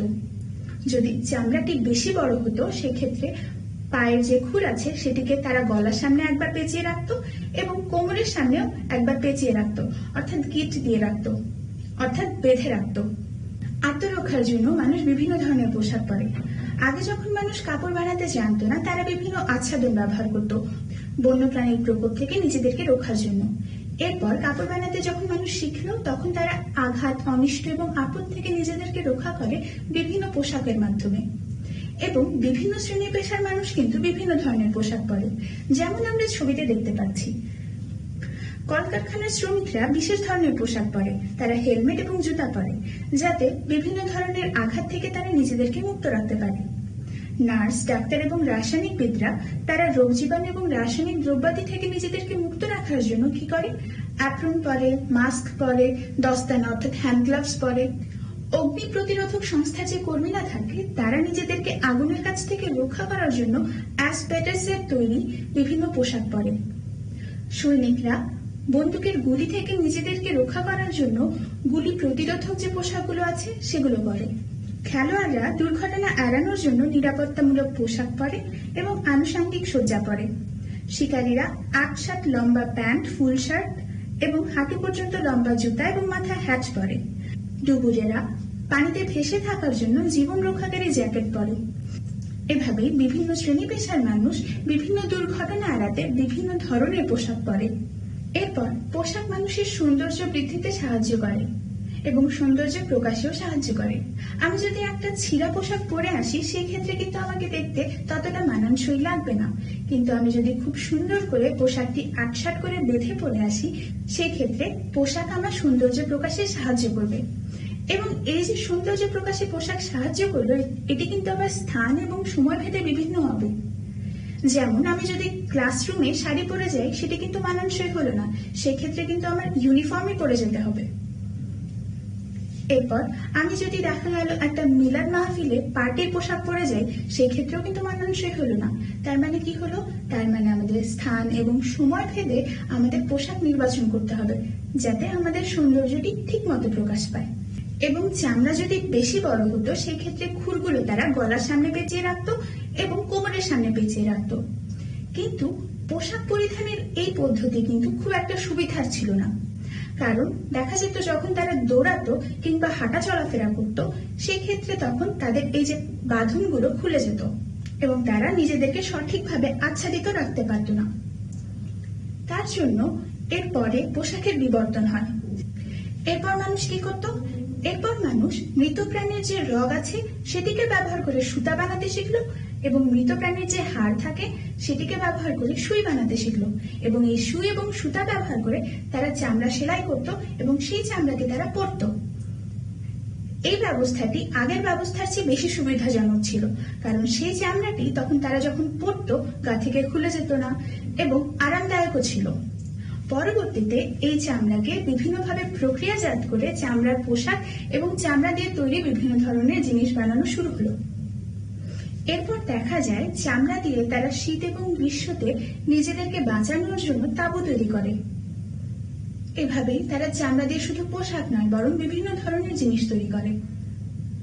এছাড়াও প্রত্নতাত্ত্বিক নিদর্শন থেকে দেখা যায় যে চরকা অনেক আগে আবিষ্কৃত হয়েছিল এবং মানুষের চরকা থেকে সুতা তৈরির যে প্রচলন সেটি অনেক আগে থেকে চলছিল। তবে এই যে সুতা, সেটি তৈরি হতো বিভিন্ন প্রাকৃতিক উপাদান থেকে, যেমন সেটি তৈরি হতো পশু পাখির লোম থেকে, তাদের আঁশ থেকে, বিভিন্ন উদ্ভিদের আঁশ থেকে, পশু পাখির পালক থেকে, গুটি পোকার লালা থেকে, এগুলো থেকে তারা সুতা তৈরি করত। সেই সুতা দিয়ে তারা কাপড় তৈরি করত, সেই কাপড়কে কেটে সেলাই করে তারা পোশাক তৈরি করত। এভাবে মানুষ প্রাকৃতিক বিভিন্ন উপাদানের উপর নির্ভর করে পোশাক তৈরি করা শিখে। এরপর দেখা যায় যে মানুষ শুধুমাত্র প্রাকৃতিক উপাদানের উপর নয়, বরং রাসায়নিক বিভিন্ন উপাদানের উপরও নির্ভর করতে শিখে। এই নির্ভরতা শুরু হয় যখন কলকারখানার উন্নতি হয় এবং বিভিন্ন যন্ত্রপাতির আবিষ্কার হয়। যখন বিভিন্ন ধরনের যন্ত্রপাতি পোশাক শিল্পে আসে তখন মানুষ প্রাকৃতিক উপাদানের সাথে রাসায়নিক উপাদান মিশিয়ে সুতা তৈরি করে। সেই সুতা থেকে তারা বস্ত্র তৈরি করে, সেই বস্ত্রকে কেটে তারা বিভিন্ন ধরনের পোশাক তৈরি করে। এবং এই যে পোশাক তৈরি হয় সেটি কিন্তু সব দেশে বা সব স্থানে একই রকমের নয়, সেটি দেশ ভেদে বিভিন্ন হয়, সময় ভেদে বিভিন্ন হয়, জাতি ধর্ম বর্ণ ভেদে কিন্তু বিভিন্ন হয়। এবং দেখা যায় যে একই পোশাক যা 20 বছর আগে মানুষ পরতো তা কিন্তু এখন পরে না। অর্থাৎ সময়ের পরিবর্তনের সাথে সাথে কিন্তু পোশাকের ধরনেরও পরিবর্তন আসে। এভাবে এক সময় থেকে অন্য সময় পোশাক বিবর্তিত হয়। তাহলে এই বিবর্তনের ইতিহাসে আমরা দেখলাম আদিম যুগে মানুষ শুধুমাত্র নিজেদেরকে আচ্ছাদিত করত, এর জন্য তারা সম্পূর্ণ প্রকৃতি নির্ভর ছিল। তারা গাছের বাকল, পশু পাখির চামড়া, অলংকার এগুলো দিয়ে নিজেদেরকে আচ্ছাদিত করত। এরপর তারা শিখলো কিভাবে পশুর রগ এবং হাড়কে ব্যবহার করে সুই এবং সুতা তৈরি করা যায়। সেই সুই এবং সুতা দিয়ে তারা চামড়াকে সেলাই করতে শিখলো এবং সেই সেলাই করা চামড়া তারা পরতে শিখলো। এবং আদিম যুগের মানুষরা যখন চামড়াকে সেলাই করে পরলো তারা দেখলো এটি আগের ব্যবস্থা থেকে বেশি সুবিধাজনক, কারণ এটি গা থেকে খুলে পড়ে যায় না। এরপর মানুষ সুতা আবিষ্কার করতে শিখলো। এই সুতাটি তারা আবিষ্কার করে বিভিন্ন প্রাকৃতিক উপাদান থেকে। তারা হয়তো উদ্ভিদ কিংবা প্রাণীর দেহ থেকে বিভিন্ন উপাদান নিয়ে সেখান থেকে সুতা তৈরি করে। সেই সুতা দিয়ে তারা বস্ত্র তৈরি করে। সেই বস্ত্রকে কেটে এবং সেলাই করে তারা নিজেদের জন্য প্রয়োজনীয় পোশাক তৈরি করে। এরপর যখন যন্ত্রপাতি আসলো তখন তারা বিভিন্ন যন্ত্রপাতি এবং কলকারখানা ব্যবহার করে শুধুমাত্র প্রকৃতির উপাদান নয়, বরং তারা প্রাকৃতিক উপাদানের সাথে রাসায়নিক দ্রব্যাদি মিশিয়ে বিভিন্ন তন্তু এবং বিভিন্ন সুতা আবিষ্কার করতে শিখলো। এই তন্তু এবং সুতা দিয়ে তারা বস্ত্র তৈরি করলো এবং সেই বস্ত্র তারা এখন পোশাক হিসেবে পরিধান করে। এবং এভাবে যুগে যুগে কালে কালে আমাদের পোশাকের বিবর্তন সাধিত হয়। তাহলে আজকের ক্লাসটি আশা করি তোমরা বুঝতে পেরেছো। চলো আরেকবার দেখে আসি আজকের ক্লাসে আমরা কি কি শিখলাম। আজকের ক্লাসে আমরা প্রথমেই শিখেছি পোশাকের প্রয়োজনীয়তা সম্বন্ধে। পোশাক আমাদের কেন প্রয়োজন? পোশাক আমাদের কয়টি কারণে প্রয়োজন? রক্ষা করতে, এটি প্রয়োজন আমাদের স্বাস্থ্য রক্ষা করতে, এটি আমাদেরকে আরাম প্রদানের জন্য প্রয়োজন, এটি পরিচিতি এবং সামাজিক মর্যাদা রক্ষার জন্য প্রয়োজন, এটি আত্মরক্ষার জন্য প্রয়োজন এবং এটি আমাদের সৌন্দর্য প্রকাশেও সাহায্য করে। এখন পোশাক এই কাজগুলো কিভাবে করে? পোশাক আমাদের লজ্জা নিবারণ করে আমাদেরকে শালীনতা প্রদান করে। এবং এই যে শালীনতা রক্ষার জন্য আমরা পোশাক পরি সেটি দেশ, জাতি, সমাজ এগুলো ভেদে বিভিন্ন হয়। এরপর স্বাস্থ্য রক্ষা। স্বাস্থ্য রক্ষার জন্য আমরা যাতে জীবাণু এবং ধুলাবালি এগুলো থেকে মুক্ত থাকতে পারি তাই আমরা কি ব্যবহার করি? আমরা হাতে দস্তানা ব্যবহার করি, গ্লাভস ব্যবহার করি, চুলে হেয়ার ক্যাপ ব্যবহার করি। এগুলোই আমাদের বিভিন্ন রোগ জীবাণু থেকে মুক্ত রাখে এবং ধুলাবালি থেকে মুক্ত রাখে। এরপর আরাম প্রদান। শীতের সময় যে ধরনের পোশাক পরলে আমরা আরাম পাই, গরমের দিনে কিন্তু সেই ধরনের পোশাক আমাদেরকে অস্বস্তি দান করবে। তাহলে ঋতুভেদেও কিন্তু পোশাকে বিভিন্নতা আসে এবং এই ভিন্ন ভিন্ন পোশাক আমাদেরকে ভিন্ন ভিন্ন ঋতুতে সাহায্য করে থাকে এবং আরাম প্রদান করে। এরপর সামাজিক পরিচিতি এবং মর্যাদা। আমরা দেখেছি যে বিভিন্ন শ্রেণী পেশার মানুষ তাদের পরিচিতি সমাজের সামনে তুলে ধরতে বিভিন্ন ধরনের পোশাক পরে। যেমন খেলোয়াড়রা বিভিন্ন রঙের জার্সি পরেন এবং রং ভেদে তাদের কিন্তু দল বোঝা যায়। এরপর আমরা শিখেছি আত্মরক্ষা সম্বন্ধে। বিভিন্ন পেশার মানুষ দুর্ঘটনা মোকাবেলা করার জন্য বিভিন্ন ধরনের পোশাক পরে। যেমন ডাক্তাররা অ্যাপ্রন পরেন, অগ্নি নির্বাপক কর্মীরা অ্যাসবেস্টসের তৈরি পোশাক পরেন, যারা সৈনিক তারা বুলেট প্রুফ জ্যাকেট পরেন এবং যারা ডুবুরি তারা আলাদা ধরনের পোশাক পরেন। এভাবেই আত্মরক্ষার জন্য তারা বিভিন্ন ধরনের পোশাক পরে থাকেন। এরপর আমরা শিখেছি পোশাক আমাদের সৌন্দর্য প্রকাশেও সাহায্য করে। তবে এই সৌন্দর্য প্রকাশের জন্য আমরা যেসব পোশাক পরে থাকি সেটিও কিন্তু সময় এবং স্থান ভেদে ভিন্ন হয়। এরপর আমরা জেনেছি পোশাক বিবর্তনের ইতিহাস সম্বন্ধে, অর্থাৎ কোন সময় মানুষ কি ধরনের পোশাক পরতো সেটি সম্বন্ধে। প্রথমে আমরা জেনেছি আদিম যুগের মানুষ তেমন কোনো তৈরি পোশাক পরতো না, বরং তারা প্রকৃতি থেকে বিভিন্ন উপাদান সংগ্রহ করে তা দিয়েই দেহকে আচ্ছাদিত করত। তার মধ্যে ছিল গাছের পাতা, বাকল, পশু পাখির চামড়া এবং অলংকার। এরপর তারা প্রাণীর রগ এবং প্রাণীর দাঁত এবং হাড় ব্যবহার করে সুই এবং সুতা তৈরি করতে শিখলো। সেই সুই এবং সুতা দিয়ে তারা চামড়াকে সেলাই করে পড়তে শিখলো, যার ফলে সেটি আরো সুবিধাজনক হলো। এরপর চরকার আবিষ্কার হলো। চরকার মাধ্যমে মানুষ সুতা কেটে কাপড় তৈরি করতে শিখলো। সেই কাপড় দিয়ে তারা বিভিন্ন বস্ত্র তৈরি করে এবং সেই বস্ত্রকে নিজের প্রয়োজন অনুসারে কেটে পোশাক তৈরি করে। এরপর যখন বিভিন্ন কলকারখানার উন্নতি হলো, বিভিন্ন ধরনের যন্ত্রপাতি আসলো, তখন মানুষ শুধুমাত্র প্রাকৃতিক উপাদান নয় বরং তার সাথে বিভিন্ন রাসায়নিক উপাদান যুক্ত করে সুতা তৈরি করতে শিখে এবং সেই সুতা থেকে তারা বিভিন্ন ধরনের পোশাক আশাক তৈরি করে। এভাবেই বিভিন্ন যুগে বিভিন্নভাবে সুতার বিবর্তন হয় এবং তার সাথে সাথে পোশাকেরও বিবর্তন হয়। আশা করি তোমরা আজকের ক্লাসটি বুঝতে পেরেছো। আজকের ক্লাসটি বুঝতে পারলে না আমি বাড়ির কাজ দিলে অবশ্যই পারবে। তাহলে বাড়ির কাজগুলো লিখে নাও। বাড়ির কাজ 1, কিভাবে আত্মরক্ষার জন্য পোশাক আমাদেরকে সাহায্য করে থাকে। বাড়ির কাজ 2, আদিম যুগ থেকে আধুনিক যুগ পর্যন্ত কিভাবে পোশাক বিবর্তিত হলো। স্কুল খোলা হলে তোমরা তোমাদের বাড়ির কাজগুলো তোমাদের শ্রেণী শিক্ষকের কাছে জমা দিবে।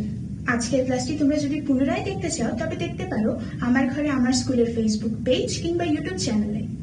সুস্থ থাকো, ভালো থাকো, সরকারি নির্দেশনা মেনে ঘরে অবস্থান করো এবং স্বাস্থ্যবিধি মেনে চলো। ধন্যবাদ।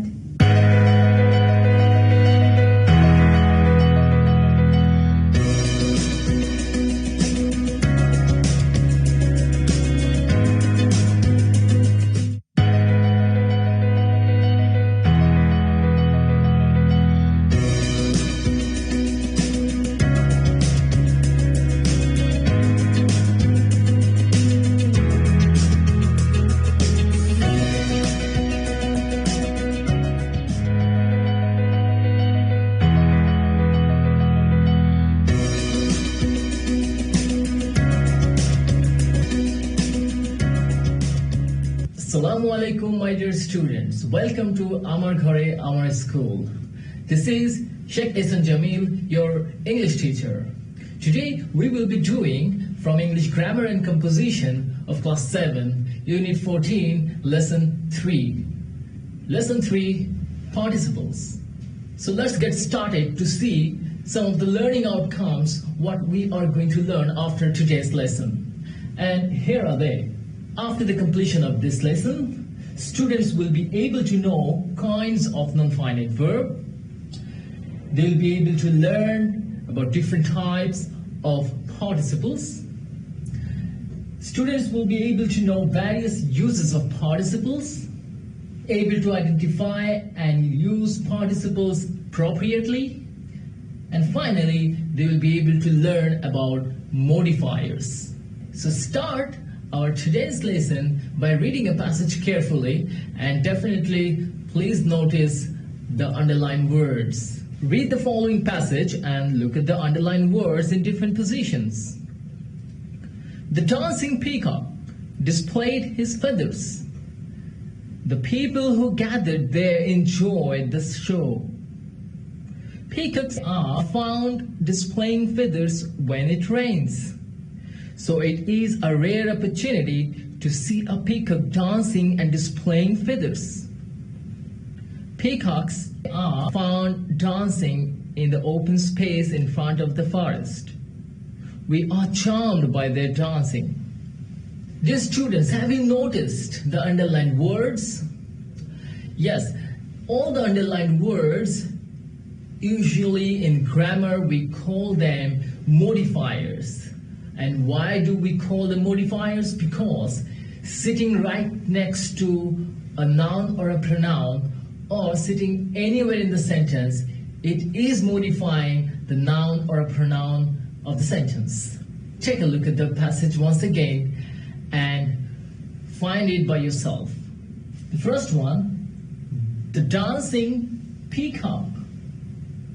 Yes, as I told you, right next to noun or a pronoun. Peacock is a noun, sitting right next to it, dancing, describing the state of the noun, telling the condition of the noun. Peacock, and what is the condition of the peacock? Is it dancing, crying, hopping, flying, or what kind of? It's clearly specifying it's a dancing peacock. So, dancing modifies peacock. So dancing is our modifiers. It's changing a state a bit. That's why it is modifiers. And we call modifiers when it has the capability to modify a noun or a pronoun of the sentence. Let's move on to the next practice, and here it is. Peacocks are found displaying feathers. So, how the peacock was found, it has been described with this word. So, it is another kind of modifiers. Let's look at the next example. So, it is a rare opportunity to see a peacock dancing and displaying feathers. So, again, it has described the peacock's condition and it has modified the noun next to it. So this is why it is modifiers. Let's look at the last line. We are charmed by their dancing. Now so far you have been noticing all the modifiers were coming with ing ending. Now suddenly in this line you got a different modifier here. Yes, we are charmed. It's not ing, it's verb past participle form ended with ed. Rather, there is another one which is with ing ending.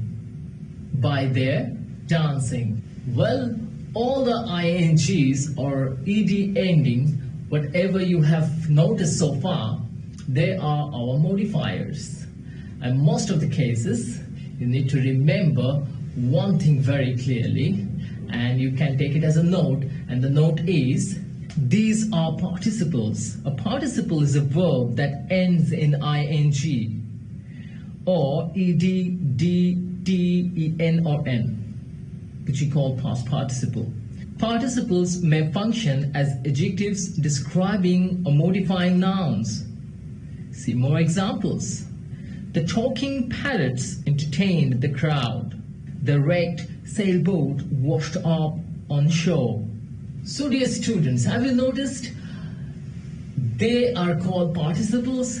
Yes, but participle has got different types. Although we so far have learned that modifiers are the participles. Previously, we already have learned our non-finite verbs classification a bit. So for that sequel, today we will be learning, yes, for non-finite verb has got another kind, and that is participle. Do you remember the branch I showed previous class? Yes, the non-finite verb is one of the branches of verb. See the branches. Here is verb, non-finite verb, and here it is finite verb. For non-finite verb has got three types, which we have already discussed in our previous class: infinitives, gerund, and participles. And today's focus is participles. Participles also has got some kinds. One of them is present participle, another one is past participle. There is another one which is perfect participle, but today only we will be focusing on these two different participles, which are present participle and past participle. Previously, you already have learned about past participle since childhood. You all know that, right? What is our past participle? Well, try to remember: present, past participle, three conjugation of verb lists, the pages after pages you are accustomed to see: do, did, done, past participle; go, went, gone, past participle; right? Play, played, played, past participle. The third column you used to see so far, we all know that is our past participle, but we never actually learned them like today, that it is one of the branches of the non-finite verb, right? So, past participle, and another one is present participle. In our previous class, infinitives and gerund, we came to know that one of the form of ing also can be seen as present participle. Not all the ings are gerund. As I promised you, Later we will, some other day, will deal with that ing, and today is that day. Present participle and past participle are the two different participles. Present participle is usually ends with ing, while past participle usually ends with d, ed, t, en, etc. So participles may function as an adjective or as an adverb. If it is an adjective, it will modify noun or pronoun, and if it is an adverb, then it will be modifying verb. So here you need to remember another important note, and that is, but participles have another function when used with helping verbs, such as to be and to have.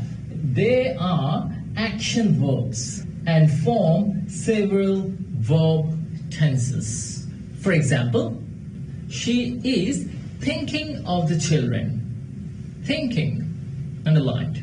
Next one. The conference room had been cleaned before they arrived. And the final one, the job has been done successfully. So we have got several different types of participles. Thinking, in the first sentence, we got thinking, then we have got cleaned, and the final one we have got done. As the note has already told us, that it may be followed by to be verb or to have. It means to be verb means am, is, are, was, were, they are, or to have means have, has, and had. So if you have seen after to be or after to have, if there is any ing form or any past participle form, there must be our participles.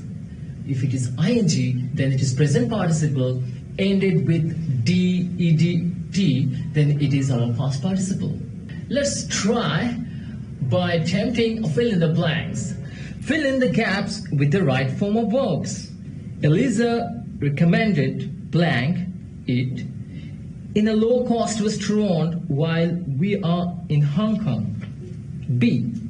I demand blank talk to the manager of the hotel immediately. C. My grandmother recalled blank, the verb is see, a plane for the very first time when she was 6. She claims blank, B, related to George Washington, but I don't believe her. E. This broken bicycle needs blank, fix, before someone can ride it. F. I can't think of blank, drive such a big car when gas prices are so high, not to mention what it does to the environment. G. She managed blank, communicate with them even though she didn't speak their language. H. Don't hesitate. Ask for help if you don't understand the directions. I. The course lasts 10 days and involves blank, hike, more than 50 miles through rock mountainous terrain. J. She refused blank, speak to me after a fight. As we are now in lesson 3, and we have already completed successfully infinitives, the run and participle now we are dealing with. So let's try a miscellaneous practice. Just remember, there are certain verbs which follow after it only infinitives. And there are certain verbs which allow only present participle form. Whereas there are some other which allows all of them. You mean either present participle or infinitives, both are all right. So you need to know the list of those verbs first. How was it? Let's try to solve it together. Let's look at number 1. Eliza recommended. And according to that list, do you remember the list? Yes. the verb recommend was there when we follow present participle or gerund after it. That means ing form.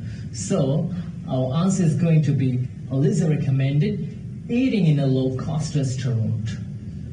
Answer is eating. Number B, I demand to talk. Since demand follows infinitive after it, so it's supposed to be to talk. Number C, we have got verb like record. Record will follow present participle after it, so it's going to be seeing, ing. Number D, she claims to be. Claim takes infinitive after it, according to that list what I already showed you. So it will be she claims to be related to. Number E, this broken bicycle needs to fix. Need also the kind of a verb which will follow infinitive after it. Number F, I can't think of driving. It's supposed to be driving. Remember, the gerund take prepositional object as well. So of will take ing form after it. Number G, she managed to communicate. She managed to communicate. Manage will take infinitive after it, so that's why manage to communicate. Number H, don't hesitate to ask. The verb hesitate, it will also take infinitive after it according to the list, so it will be hesitate to ask. Number I, the course lasts 10 days and involves hiking. Involve takes ing form after it, so it will be hiking. And the last but not the least, she refused. The verb refuse takes infinitive after it, so our answer is going to be she refused to speak to me after our flight. Now, dear students, we will skip number 2. We will move on to number 3. Let's skip number 2 as your homework, because you have to remember the verb and you have to do the practice accordingly. So let's move on to number 3. There are some verbs in the table, in the boxes, and you have to write the correct present participle form and past participle form of the verbs. And here are your verbs: sleep, publish, go, find, arrest, swim, develop, peak, fall, say, and give. In the next column, you have to write what is the present participle form of those verbs and what is the past participle form of those verbs. Let's give it a try. Well, it's very easy. All the present participle are definitely going to be with ing ending. But what about the past participle form? Since we all know past participle has got regular and irregular form, some may end with d or ed as usual, but there are many which do not end in the regular fashion. So our answer for sleep, sleeping, slept. Publish, publishing, published. Go, going, gone. Find, finding, and found. Arrest, arresting, and arrested. Swim, swimming, and swam. The spelling needs to be watched carefully. Develop, developing, and developed. Pick, picking, and picked. Fall, falling, and fallen. Say, saying, and said. Give, giving, and given. You must have already noticed that some of the verbs like to be, to have always takes ing or verbs past participle after it. Well, let me tell you one thing. If you have seen there are to be verbs like am, is, are, was, or were, then either you have to follow verbs ing to make it participle, or verbs past participle sometimes. I mean verb ending with d, ed, and other things. So how do you know when which one to be followed? Well, if it is an active tense and it is a progressive or continuous tense, then you have to follow ing1. Whereas if it's not an active form, rather it shows a passive structure, sometimes the sentence may contain by at the end of the verb. That might show you or give you the hint that it has been used here, maybe in passive form, so it's going to be verb's past participle form. So keeping this simple note in mind, let's move on to our next practice, practice number 4, whether you have to understand whether present participle or past participle you have to use. Let's give it a try, and here you are. Number A, this story is, the verb is provided for you, go. You have to understand which form you have to use. To be published in the magazine. Number B, it's blank outside. The verb is rain. Number C, I found the girl in the garden blank, alone. And the verb is provided for you, sleep. Number D, the thief was blank. The verb is catch. Then by the people. Number E, Mr. Mamun is in his living room blank. The verb has been provided, watch television. And the last line, number F, this news will be blank. The verb is publish, provided in the Daily Star. So let's quickly give a try. Hope really you enjoyed this practice at least. So let's quickly look at the answers of the fill in the blanks. And here are they. Number A is supposed to be, the story is going. Yes, going in a progressive sense. Number B, it's raining. Number C, I found a girl in the garden sleeping alone. Sleeping. Number D, the thief was, did you see by is there at the end of the verb? And did you remember my note? Yes, so it's supposed to be in passive structure, and definitely the verb is going to be verb's past participle form. So the answer is caught. E, Mr. Mamun is in his living room watching television. And F, this news will be published in the Daily Star. It is also in passive form, although devoid of by. This is time to take your homework, and your homework will be number 2. And number 2 deals with right form of verbs. Okay? You have to pick the appropriate form of the verb. Here you are. A, I began blank, learn French when I was a young boy. B, we thanked him for blank, come to the party. C, he keeps blank, lie to everybody.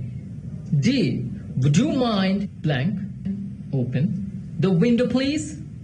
E, John has at last given up blank, smoke. F, Mary does not like blank, be late for school. G, blank, read novels in his favorite pastime. H, don't start blank, sing until you are asked to. I, do you remember blank, write to him. J, Jack can't stand blank, ride a bus. After completing this homework, you have to submit it to your class teacher. That's it for today. Stay home, stay safe, follow the instruction of the government and the health protocols. If you want to watch this video once again, you have to visit the official Facebook page of Amar Ghore Amar School and their YouTube channel. Thank you.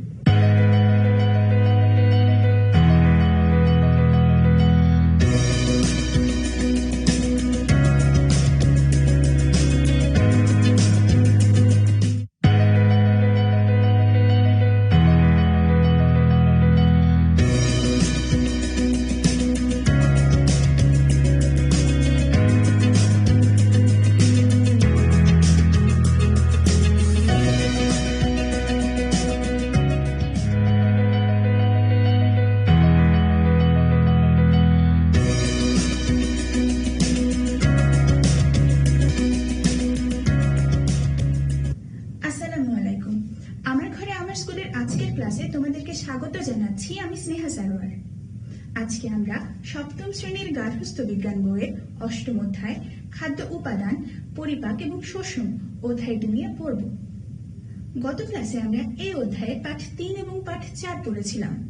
পাঠ 3-এ আমরা স্নেহজাতীয় পদার্থ পড়েছিলাম এবং পাঠ 4-এ vitamin নিয়ে পড়েছিলাম। আজকে আমরা পাঠ 5 এবং পাঠ 6 পড়ব। পাঠ 5-এ আমরা খনিজ লবণ সম্বন্ধে পড়ব আর পাঠ 6-এ আমরা পানি নিয়ে পড়ব। চলো তাহলে শুরু করা যাক। আমরা জানি আমরা প্রতিদিন যে ধরনের খাদ্যই খাই না কেন তা থেকে আমরা বিভিন্ন ধরনের পুষ্টি উপাদান পাই এবং আমাদের স্বাস্থ্য যাতে ভালো থাকে সেজন্য আমাদের প্রধানত 6টি পুষ্টি উপাদান দরকার। সেগুলো কি কি? সেগুলো হচ্ছে শর্করা, আমিষ, স্নেহজাতীয় পদার্থ, ভিটামিন, খনিজ লবণ এবং পানি। আজকে আমরা এই পুষ্টি উপাদানের মধ্যে খনিজ লবণ এবং পানি নিয়ে আলোচনা করব। খনিজ লবণের অবস্থান গুরুত্বের দিক থেকে প্রোটিনের পরে। আমাদের দেহ যে কটি উপাদান দিয়ে গঠিত তার 96% হচ্ছে জৈব পদার্থ এবং তার মধ্যে 4% হচ্ছে অজৈব পদার্থ। এই যে অজৈব পদার্থ সেটি মূলত খনিজ লবণ বা ধাতব লবণ দিয়ে তৈরি। দেহে সাধারণত 24 ধরনের খনিজ লবণ পাওয়া যায়। সেগুলো হতে পারে sodium, fluoride, magnesium, calcium, potassium, manganese, iodine, zinc ইত্যাদি। আমরা যদি আমাদের স্বাস্থ্যকে ভালো রাখতে চাই সেই ক্ষেত্রে বিভিন্ন খাদ্যের মাধ্যমে আমাদের এই খনিজ লবণগুলো কিন্তু গ্রহণ করা দরকার। যদি আমরা এই খনিজ লবণ না খাই সেই ক্ষেত্রে এই খনিজ লবণের যা যা কাজ করা দরকার ছিল সেটি আমাদের দেহ করতে পারবে না এবং আমাদের দেহে খনিজ লবণের অভাবজনিত লক্ষণগুলো দেখা দিবে। সেগুলো কি কি সেগুলো আমরা এই পাঠের পরবর্তী আলোচনায় জানব।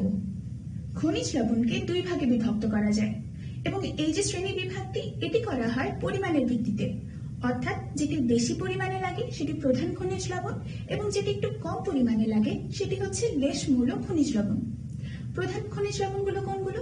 সেগুলো হচ্ছে calcium, phosphorus, sodium, potassium, magnesium এবং গন্ধক। এগুলো প্রাণীদেহে উল্লেখযোগ্য পরিমাণে থাকে কারণ এগুলো প্রাণীদেহে অনেক বেশি কাজ করে তাই বেশি পরিমাণে লাগে। এরপর আসি লেশমূল খনিজ লবণে। লেশমূল খনিজ লবণগুলো হচ্ছে iron, iodine, chlorine, zinc, manganese, তামা, কোবাল্ট এবং মলিবডেনাম। এগুলোকে লেশমূল খনিজ লবণ বলা হয় কারণ আমাদের পুষ্টি সাধনে এদের সামান্য পরিমাণই যথেষ্ট। তবে যত সামান্য পরিমাণে যথেষ্ট হোক না কেন আমরা যদি একেবারে এদেরকে খাদ্য তালিকা থেকে বাদ দিই সেই ক্ষেত্রে কিন্তু আমাদের দেহের পুষ্টি সাধিত হবে না। যেমন ধরা যাক আমরা এমন খাবার খেলামই না যাতে লৌহ আছে বা আয়রন আছে, সেই ক্ষেত্রে কিন্তু আমরা রক্ত শূন্যতার মতো কঠিন রোগে ভুগব। তাহলে আমরা কি বুঝলাম? তাহলে আমরা বুঝলাম যে বেশি পরিমাণে দরকার হোক কিংবা কম পরিমাণে আমাদের প্রত্যেকদিন এই ধরনের খনিজ লবণগুলো খাওয়া উচিত। এখন আমরা যে খনিজ লবণগুলো খাবো সেটি কোথা থেকে খাবো, অর্থাৎ খনিজ লবণের উৎস কি কি হতে পারে? খনিজ লবণগুলো আমরা প্রাণীজ উৎস থেকে পেতে পারি, অর্থাৎ প্রাণী দেহ থেকে পেতে পারি, এবং উদ্ভিজ্জ উৎস থেকেও পেতে পারি, অর্থাৎ উদ্ভিদ দেহ থেকেও এটি আসতে পারে। প্রাণী দেহ থেকে কোনগুলো আসতে পারে এবং উদ্ভিদ দেহ থেকে কোনগুলো আসতে পারে চলো জেনে নেই। তাহলে খনিজ লবণ যে পাচ্ছি আমরা প্রাণীজ উৎস থেকে সেই উৎসগুলো কি কি বা কোন ধরনের প্রাণীর দেহ থেকে আমরা খনিজ লবণ পেতে পারি? আমরা খনিজ লবণ পেতে পারি সামুদ্রিক মাছ থেকে, যেমন রূপচাঁদা থেকে পেতে পারি, লোট্টা থেকে পেতে পারি, ভেটকি থেকে পেতে পারি। এগুলো থেকে আমরা আয়োডিন পেতে পারি এবং আমরা যদি সামুদ্রিক মাছ রোজ খাই বা মাঝে মধ্যে খাওয়ার চেষ্টা করি সেই ক্ষেত্রে কিন্তু আমাদের আয়োডিনের ঘাটতি হবে না। এছাড়া আমরা খনিজ লবণ পেতে পারি কাঁটা সহ ছোট মাছ থেকে। এই যে কাঁটা সহ ছোট মাছের কথা আমি বললাম এর দেহ থেকে কিন্তু আমরা ক্যালসিয়াম পেতে পারি, ফসফরাস পেতে পারি, কোনো কোনো ক্ষেত্রে ম্যাগনেসিয়াম পেতে পারি। এরপর আমরা খনিজ লবণ পেতে পারি মাংস এবং যকৃৎ থেকে। যকৃৎ থেকে আমরা আয়রন এই খনিজ লবণটি পেতে পারি। আমরা যদি যকৃৎ খাই প্রাণীর সেই ক্ষেত্রে কিন্তু আমাদের দেহে আয়রনের ঘাটতি হবে না। এরপর আমরা ডিমের কুসুম থেকে খনিজ লবণ পেতে পারি। আমরা খনিজ লবণ পেতে পারি দুধ এবং দুধ জাতীয় খাবার থেকে। দুধ এবং দুধ জাতীয় খাবার থেকেও কিন্তু আমরা ক্যালসিয়াম, ফসফরাস এই খনিজ লবণগুলো পেতে পারি। তাহলে আমরা জেনে গেলাম কোন কোন প্রাণীজ উৎস থেকে আমরা খনিজ লবণ পেতে পারি। এরপর উদ্ভিজ্জ উৎসগুলো কোনগুলো হবে? আমরা যদি রোজ সবুজ শাকসবজি এবং ফলমূল খাই সেই ক্ষেত্রে কিন্তু আমাদের দেহে খনিজ লবণের ঘাটতি থাকবে না। সবুজ শাকসবজি এবং ফলমূলের ক্ষেত্রে আমরা মৌসুমী ফল এবং মৌসুমী শাকসবজিকে বেশি প্রাধান্য দিব। গরমের দিনে আম, জাম, কাঁঠাল, কলা, লিচু এই ধরনের ফলগুলো থেকে আমরা খনিজ লবণের ঘাটতি পূরণ করতে পারি। এবং যদি শীতের দিন হয় সেক্ষেত্রে বিভিন্ন ধরনের শাকসবজি যেমন ফুলকপি, বাঁধাকপি, ঝিঙ্গা, চিচিঙ্গা এই ধরনের শাকসবজিগুলো থেকে আমরা আমাদের খনিজ লবণের চাহিদা মেটাতে পারি। এছাড়া বিভিন্ন ধরনের ডাল থেকে আমরা খনিজ লবণের চাহিদা মেটাতে পারি, ঢেঁকি ছাটা চাল থেকে আমরা খনিজ লবণের চাহিদা মেটাতে পারি এবং মিষ্টি আলুতেও কিন্তু খনিজ লবণ অনেক পরিমাণে থাকে। তাহলে আমরা জেনে গেলাম কোন কোন প্রাণী থেকে আমরা খনিজ লবণ পেতে পারি, কিংবা প্রাণীর দেহের কোন অংশ থেকে আমরা খনিজ লবণ পেতে পারি এবং কোন কোন উদ্ভিদ থেকে আমরা খনিজ লবণ পেতে পারি। আমরা যদি খাদ্য তালিকা বানানোর সময় এই জিনিসগুলো মাথায় রাখি সেই ক্ষেত্রে কিন্তু আমাদের কখনোই খনিজ লবণের অভাব হবে না। এবার চলো জানি খনিজ লবণ আমাদের দেহে কি কি কাজ করে। খনিজ লবণ আমাদের কঠিন কোষকলা গঠনে সাহায্য করে। আমাদের দেহে কঠিন কোষ কোনগুলো? আমাদের হাড়ের কোষগুলো কঠিন, আমাদের দাঁতের কোষগুলো কঠিন, আমাদের নখ কঠিন। তাহলে আমরা যদি খনিজ লবণ না খাই সেক্ষেত্রে হাড় দুর্বল হবে, দাঁত ভেঙে যাবে এবং আমাদের নখও ভেঙে যাবে। তাই আমাদের কি করা উচিত? প্রত্যেক দিনের খাদ্য তালিকায় খনিজ লবণ রাখা উচিত। এছাড়া খনিজ লবণ কি করে? এছাড়া খনিজ লবণ রক্ত গঠনেও সাহায্য করে। আমরা জানি আমাদের রক্ত যে লাল হয় সেটি হয় হিমোগ্লোবিনের কারণে। এই হিমোগ্লোবিনের অত্যন্ত গুরুত্বপূর্ণ একটি উপাদান হচ্ছে লৌহ। তাহলে আমরা যদি আমাদের খাদ্য তালিকায় লৌহ না রাখি আমাদের রক্ত গঠন হবে না, তাহলে সেদিকেও লক্ষ্য রাখতে হবে। এরপর খনিজ লবণ আমাদের হরমোন গঠনে সাহায্য করে। আমরা হয়তো গলগণ্ড রোগের কথা শুনে থাকবো। এই গলগণ্ড রোগ একটা হরমোন উৎপাদন না হওয়ার ফলে কিন্তু হয় এবং সেই হরমোন তখনই উৎপাদন হয় না যখন আমাদের দেহে আয়োডিনের ঘাটতি থাকে। তাহলে আমরা দেখলাম যে যদি আয়োডিনের ঘাটতি থাকে তাহলে হরমোন গঠন হয় না। এরপর খনিজ লবণ আমাদের দেহের অভ্যন্তরীণ বিভিন্ন গুরুত্বপূর্ণ কাজও কিন্তু করে থাকে, যেমন আমাদের পরিপাকে সাহায্য করে, শোষণে সাহায্য করে, খাদ্য পরিবহনেও সাহায্য করে। তাহলে আমরা বুঝে গেলাম খনিজ লবণ আমাদের দেহে বিভিন্ন ধরনের গুরুত্বপূর্ণ কাজ করে থাকে। তাহলে দেহে যদি কোনো নির্দিষ্ট খনিজ লবণের অভাব হয় সেই ক্ষেত্রে কিন্তু নির্দিষ্ট ধরনের রোগ হবে। ক্যালসিয়ামের অভাবে যে ধরনের রোগ হবে, আয়োডিনের অভাবে কিন্তু সে ধরনের রোগ হবে না, কারণ ক্যালসিয়ামের কাজ আলাদা, আয়োডিনের কাজ আলাদা। তাহলে আমরা জেনে নিই কোন ধরনের খনিজ লবণের অভাবে কি ধরনের রোগ হবে। আমাদের দেহে যদি ক্যালসিয়ামের অভাব থাকে সেই ক্ষেত্রে ছোটদের রিকেট রোগ হবে এবং রিকেট রোগ হলে হাড় নরম হয়ে যায়, দুর্বল হয়ে যায়, হাঁটুর হাড়গুলো বেঁকে ধনুকের মতো হয়ে যায়, হাড় নরম এবং ভঙ্গুর হয়ে যায়। এবং বয়স্কদের অস্টিওম্যালেশিয়া হবে। অস্টিওম্যালেশিয়া অর্থাৎ হাড় নরম হয়ে যায়। এই ক্ষেত্রেও কিন্তু হাড়গুলো নরম হয়ে যাচ্ছে, ভঙ্গুর এবং ঝরঝরে হয়ে যায় এবং দেখা যায় অল্প চাপেই হাড়গুলো ভেঙে যায়। যেমন আমরা হাঁচি দিলে যে পরিমাণ চাপ দেহে পড়ে সেই পরিমাণ চাপও অস্টিওম্যালেশিয়া রোগী কিন্তু নিতে পারেন না এবং অনেক ক্ষেত্রে তার হাড়গুলো ভেঙে যায়। তাহলে আমরা বুঝে গেলাম ক্যালসিয়াম আমাদের হাড়ের জন্য কতটুকু গুরুত্বপূর্ণ। আমাদের দেহে যদি সোডিয়ামের অভাব হয় সেক্ষেত্রে আমাদের রক্তচাপ কমে যায় এবং আমাদের পেশিগুলো দুর্বল হয়ে যায়। এবং পটাশিয়ামের অভাবেও কিন্তু আমাদের পেশিগুলো দুর্বল হয়ে যায়। যদি আমাদের পেশিগুলো দুর্বল হয়ে যায় সেক্ষেত্রে কি হবে? সেক্ষেত্রে আমরা কোনো কাজ করতে পারবো না, আমরা কর্মদক্ষতা হারিয়ে ফেলবো। এরপর আয়োডিন। আমরা জানি আয়োডিনের অভাবে কি হয়? আয়োডিনের অভাবে গলগণ্ড রোগ হয়। এছাড়াও আয়োডিনের অভাবে ক্রেটিনিজম রোগ হয়। এর ফলে কি হয়? এর ফলে বাচ্চারা হাবাগোবা এবং বোকাশোকা হয়। এরপর আয়রন। আয়রন আমাদের জন্য খুবই গুরুত্বপূর্ণ, বিশেষ করে মেয়েদের জন্য, কারণ আয়রন রক্ত গঠনে সাহায্য করে। তাহলে আয়রন যদি দেহে না থাকে, অর্থাৎ দেহে যদি আয়রনের অভাব থাকে তাহলে রক্ত গঠন হবে না, আমাদের রক্ত স্বল্পতা এবং রক্ত শূন্যতা দেখা দিতে পারে। এবং কেন মেয়েদের জন্য এটি বেশি দরকার? কারণ আমাদের প্রতি মাসে রক্তক্ষরণ হয়ে থাকে। তাহলে যদি আমাদের দেহে আয়রনের অভাব থাকে সেই ক্ষেত্রে সেই রক্তক্ষরণের ফলে যে পরিমাণ আয়রন আমরা ক্ষয় করলাম সেটি আমরা পাবো না, যার ফলে আমাদের রক্ত শূন্যতা বেড়ে যাবে। এরপর জিঙ্ক। জিঙ্ক আমাদের বৃদ্ধিতে সাহায্য করে। যদি আমাদের দেহে জিঙ্কের অভাব হয় সেক্ষেত্রে কিন্তু আমাদের বৃদ্ধি ব্যাহত হবে, অর্থাৎ আমরা উচ্চতায় বাড়বো না।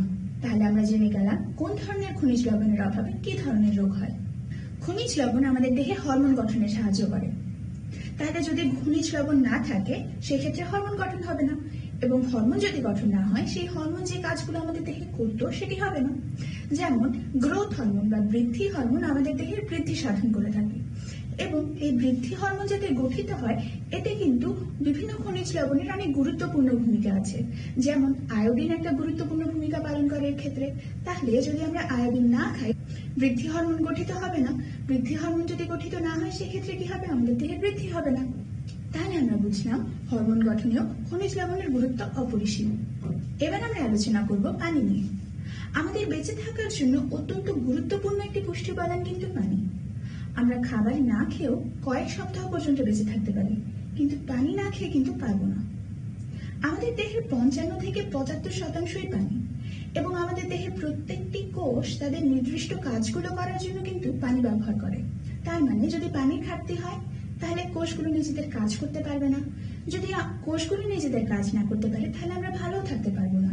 এখন আমাদের দেহ বিভিন্নভাবে পানি ক্ষয় করে, যেমন মলমূত্রের মাধ্যমে পানি বের হয়ে যায়, ঘামের মাধ্যমে পানি বের হয়ে যায়, চামড়া এবং ফুসফুসের মাধ্যমে পানি বের হয়ে যায়, এবং আমাদের দেহ করতে পারে না।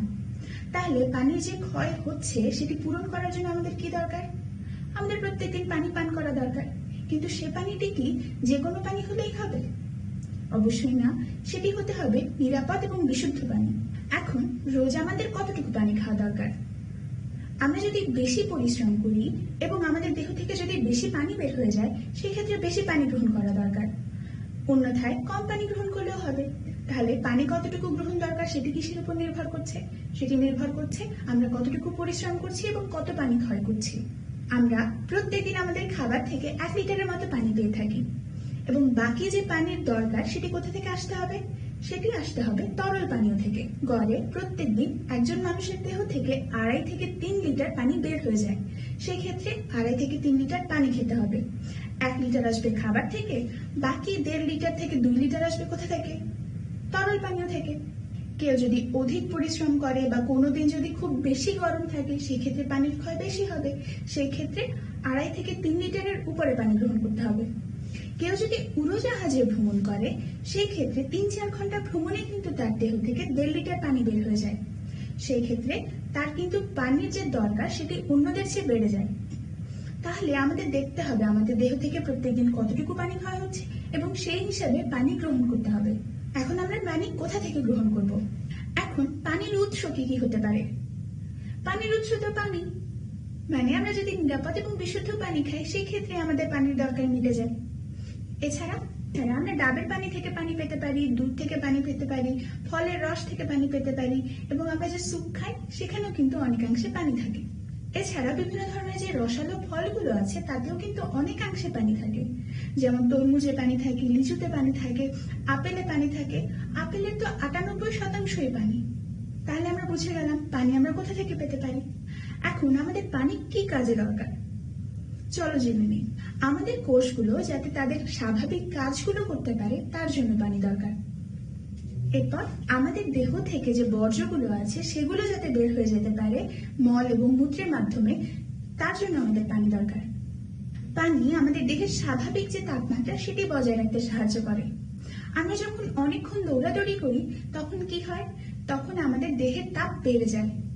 যেহেতু দেহের তাপ বেড়ে যায় তখন আমাদের কি হয়? আমাদের ঘাম হয়, এবং ঘামের মাধ্যমে কিন্তু আমরা এই অতিরিক্ত তাপ থেকে মুক্তি পাই এবং আমাদের দেহের স্বাভাবিক তাপমাত্রা বজায় থাকে। এভাবে পানি আমাদের দেহের তাপমাত্রা বজায় রাখতে সাহায্য করে। পানি কোষ্ঠকাঠিন্য দূর করে এবং আমাদের খাবারকে ঠিকমতো পরিপাক করতে সাহায্য করে। তাহলে আমরা যদি পানি না খাই সেক্ষেত্রে কি হবে? আমাদের খাবার পরিপাক হবে না। খাবার পরিপাক না হলে কি হবে? আমাদের পথ হজম হবে এবং কোষ্ঠকাঠিন্য রোধ হবে না, অর্থাৎ আমরা কোষ্ঠকাঠিন্যে ভুগবো, ঠিকমতো মলমূত্র ত্যাগ করতে পারবো না। তাহলে পানির গুরুত্ব অনেক। পানি আমাদের দেহের এক কোষ থেকে অন্য কোষে পুষ্টি উপাদানগুলো সরবরাহ করতে বা পরিবহন করতেও কিন্তু সাহায্য করে। তাহলে পানি আমাদের দেহে এই ধরনের গুরুত্বপূর্ণ কাজগুলো করে থাকে। আমরা যদি প্রয়োজনের চেয়ে কম পরিমাণ পানি খাই সেই ক্ষেত্রে কিন্তু আমাদের ডিহাইড্রেশন বা পানি শুষ্কতা দেখা দেয়। এখন ডিহাইড্রেশন হয়েছে কিনা সেটা আমরা কিভাবে বুঝবো? ডিহাইড্রেশন হলে আমাদের মাথা ধরবে, আমাদের দুর্বল লাগবে, আমাদের ঠোঁট ফেটে যাবে, ঠোঁট শুকিয়ে যাবে এবং মূত্রের যে রং সেটি গাঢ় হয়ে যাবে। এর মাধ্যমে আমরা বুঝবো আমাদের দেহে পানির অভাব আছে। এখন এই ডিহাইড্রেশন বা পানি শুষ্কতা কেন হতে পারে? এটি হতে পারে যদি অতিরিক্ত গরম থাকে, অতিরিক্ত আর্দ্রতা থাকে, আমরা যদি খুব বেশি ব্যায়াম করি, কিংবা জ্বর হলেও কিন্তু ডিহাইড্রেশন হতে পারে। এছাড়া আমরা যদি পর্যাপ্ত পরিমাণ পানি না পান করি, সেক্ষেত্রেও কিন্তু ডিহাইড্রেশন হতে পারে। ডায়রিয়া হলেও ডিহাইড্রেশন হয় এবং অতিরিক্ত বমি হলেও কিন্তু ডিহাইড্রেশন হতে পারে। আমাদের যাতে ডিহাইড্রেশন না হয় সেজন্য আমাদের প্রতিদিন প্রয়োজনীয় পরিমাণ পানি খেতে হবে। এখন এই প্রয়োজনীয় পরিমাণটি কতটুকু? আমাদের প্রত্যেকদিন 6 থেকে 8 গ্লাস পানি খেতে হবে। কোনো কোনো ক্ষেত্রে আমাদের পানির যে চাহিদা সেটি বেড়ে যায়। সেটি কোন ক্ষেত্রে? যদি অতিরিক্ত গরম থাকে, সেই ক্ষেত্রে ঘামের মাধ্যমে আমাদের দেহ থেকে অতিরিক্ত পানি বের হয়ে যায়, তখন কিন্তু পানির চাহিদা বেড়ে যায়। এরপর জ্বর হলে পানির চাহিদা বেড়ে যায়, ডায়রিয়া কিংবা বমি হলেও কিন্তু পানির চাহিদা বেড়ে যায়। আমরা যদি অতিরিক্ত পরিশ্রম করি, ব্যায়াম করি, খেলাধুলা করি, সেই ক্ষেত্রে পানির চাহিদা বেড়ে যায়। আমরা যদি অতিরিক্ত পরিমাণে আঁশ জাতীয় খাবার খাই, সেটি পরিপাক করার জন্য কিন্তু পানির চাহিদা বেড়ে যায়। এছাড়া যেই সকল মা তাদের বাচ্চাদেরকে বুকের দুধ খাওয়ান, তাদেরও কিন্তু পানির চাহিদা সাধারণ মানুষের চেয়ে বেশি। তাহলে আমরা জেনে গেলাম পানির চাহিদা কতটুকু, কখন সেটি বেড়ে যেতে পারে। আজকের ক্লাস থেকে তাহলে আমরা কি কি শিখলাম? আজকের ক্লাসে প্রথমে আমরা খনিজ লবণ নিয়ে শিখেছি। আমরা জেনেছি খনিজ লবণ 2 ধরনের। একটা হচ্ছে প্রধান খনিজ লবণ, এটি আমাদের দেহে বেশি পরিমাণে দরকার। আরেকটা হচ্ছে লেশমূল, এটি আমাদের দেহে কম পরিমাণে দরকার। খনিজ লবণগুলো আমরা উদ্ভিজ্জ এবং প্রাণীজ উৎস থেকে পেয়ে থাকি। খনিজ লবণ আমাদের দেহে 4টি প্রধান কাজ করে। এটি আমাদের কঠিন কোষকলা গঠন করে, এটি আমাদের রক্ত গঠন করে, এটি আমাদের হরমোন গঠন করে এবং দেহের অভ্যন্তরীণ বিভিন্ন ধরনের কাজ করে।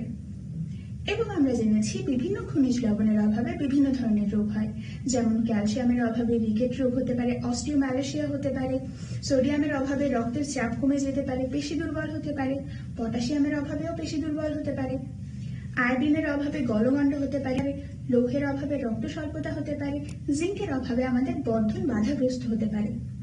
এভাবে বিভিন্ন খনিজ লবণের অভাব আমাদেরকে বিভিন্ন রোগে ভোগায়। এরপর আমরা শিখেছি পানি সম্বন্ধে। আমাদের রোজ দেহ থেকে 2.5 থেকে 3 লিটার পানি বের হয়ে যায়। তাই যতটুকু পানি ক্ষয় হচ্ছে ততটুকু পানি আমাদের গ্রহণ করা উচিত। পানি আমাদের দেহে কি কি কাজ করে? কোষের স্বাভাবিক কাজগুলো বজায় রাখার জন্য আমাদের দেহে পানি দরকার। এছাড়া দেহ থেকে বর্জ্য পদার্থ বের করে দেওয়ার জন্য পানি দরকার। দেহের স্বাভাবিক তাপমাত্রা বজায় রাখার জন্য পানি দরকার। খাদ্য পরিপাক এবং কোষ্ঠকাঠিন্য রোধে পানি দরকার এবং পুষ্টি উপাদান সরবরাহ করতেও পানি দরকার। পানি আমাদের কতটুকু দরকার? আমাদের রোজ 6 থেকে 8 গ্লাস পানি খাওয়া দরকার। তবে কোনো কোনো ক্ষেত্রে পানির এই প্রয়োজনীয়তা বেড়ে যেতে পারে। যেমন অতিরিক্ত গরম থাকলে পানির প্রয়োজনীয়তা বেড়ে যেতে পারে। আমরা যদি অতিরিক্ত পরিশ্রম করি সেক্ষেত্রে পানির প্রয়োজনীয়তা বেড়ে যেতে পারে। যদি আমাদের ডায়রিয়া, জ্বর, বমি ইত্যাদি হয় সেই ক্ষেত্রে পানির প্রয়োজনীয়তা বেড়ে যেতে পারে। আমরা যদি আঁশযুক্ত খাবার বেশি খাই সেক্ষেত্রে পানির প্রয়োজনীয়তা বেড়ে যেতে পারে। এবং কোনো মা যদি তার বাচ্চাকে বুকের দুধ খাওয়ান সেই ক্ষেত্রেও কিন্তু তার পানির প্রয়োজনীয়তা স্বাভাবিক মানুষের চেয়ে বেশি। আশা করি আজকের ক্লাসটি আর তোমরা বুঝতে পেরেছো। আজকের ক্লাসটি বুঝলে তোমাদেরকে বাড়ির কাজ দিলে তোমরা অবশ্যই পারবে। তাহলে বাড়ির কাজগুলো দেখে নাও। বাড়ির কাজ 1, খনিজ লবণ কত প্রকার এবং কি কি, এবং খনিজ লবণের কাজগুলো লেখো। বাড়ির কাজ 2, পানির অভাবকে কি বলা হয়? কোন কোন ক্ষেত্রে দেহে পানির অভাব হতে পারে? স্কুল খোলা হলে তোমরা বাড়ির কাজগুলো তোমাদের শ্রেণী শিক্ষকের কাছে জমা দিবে। আজকের ক্লাসটি পুনরায় দেখতে চাইলে তোমরা চোখ রাখতে পারো আমার ঘরে আমার স্কুলের ফেসবুক পেজ কিংবা ইউটিউব চ্যানেলে। সুস্থ থাকো, ভালো থাকো, সরকারি নির্দেশনা মেনে ঘরে অবস্থান করো এবং স্বাস্থ্যবিধি মেনে চলো। ধন্যবাদ।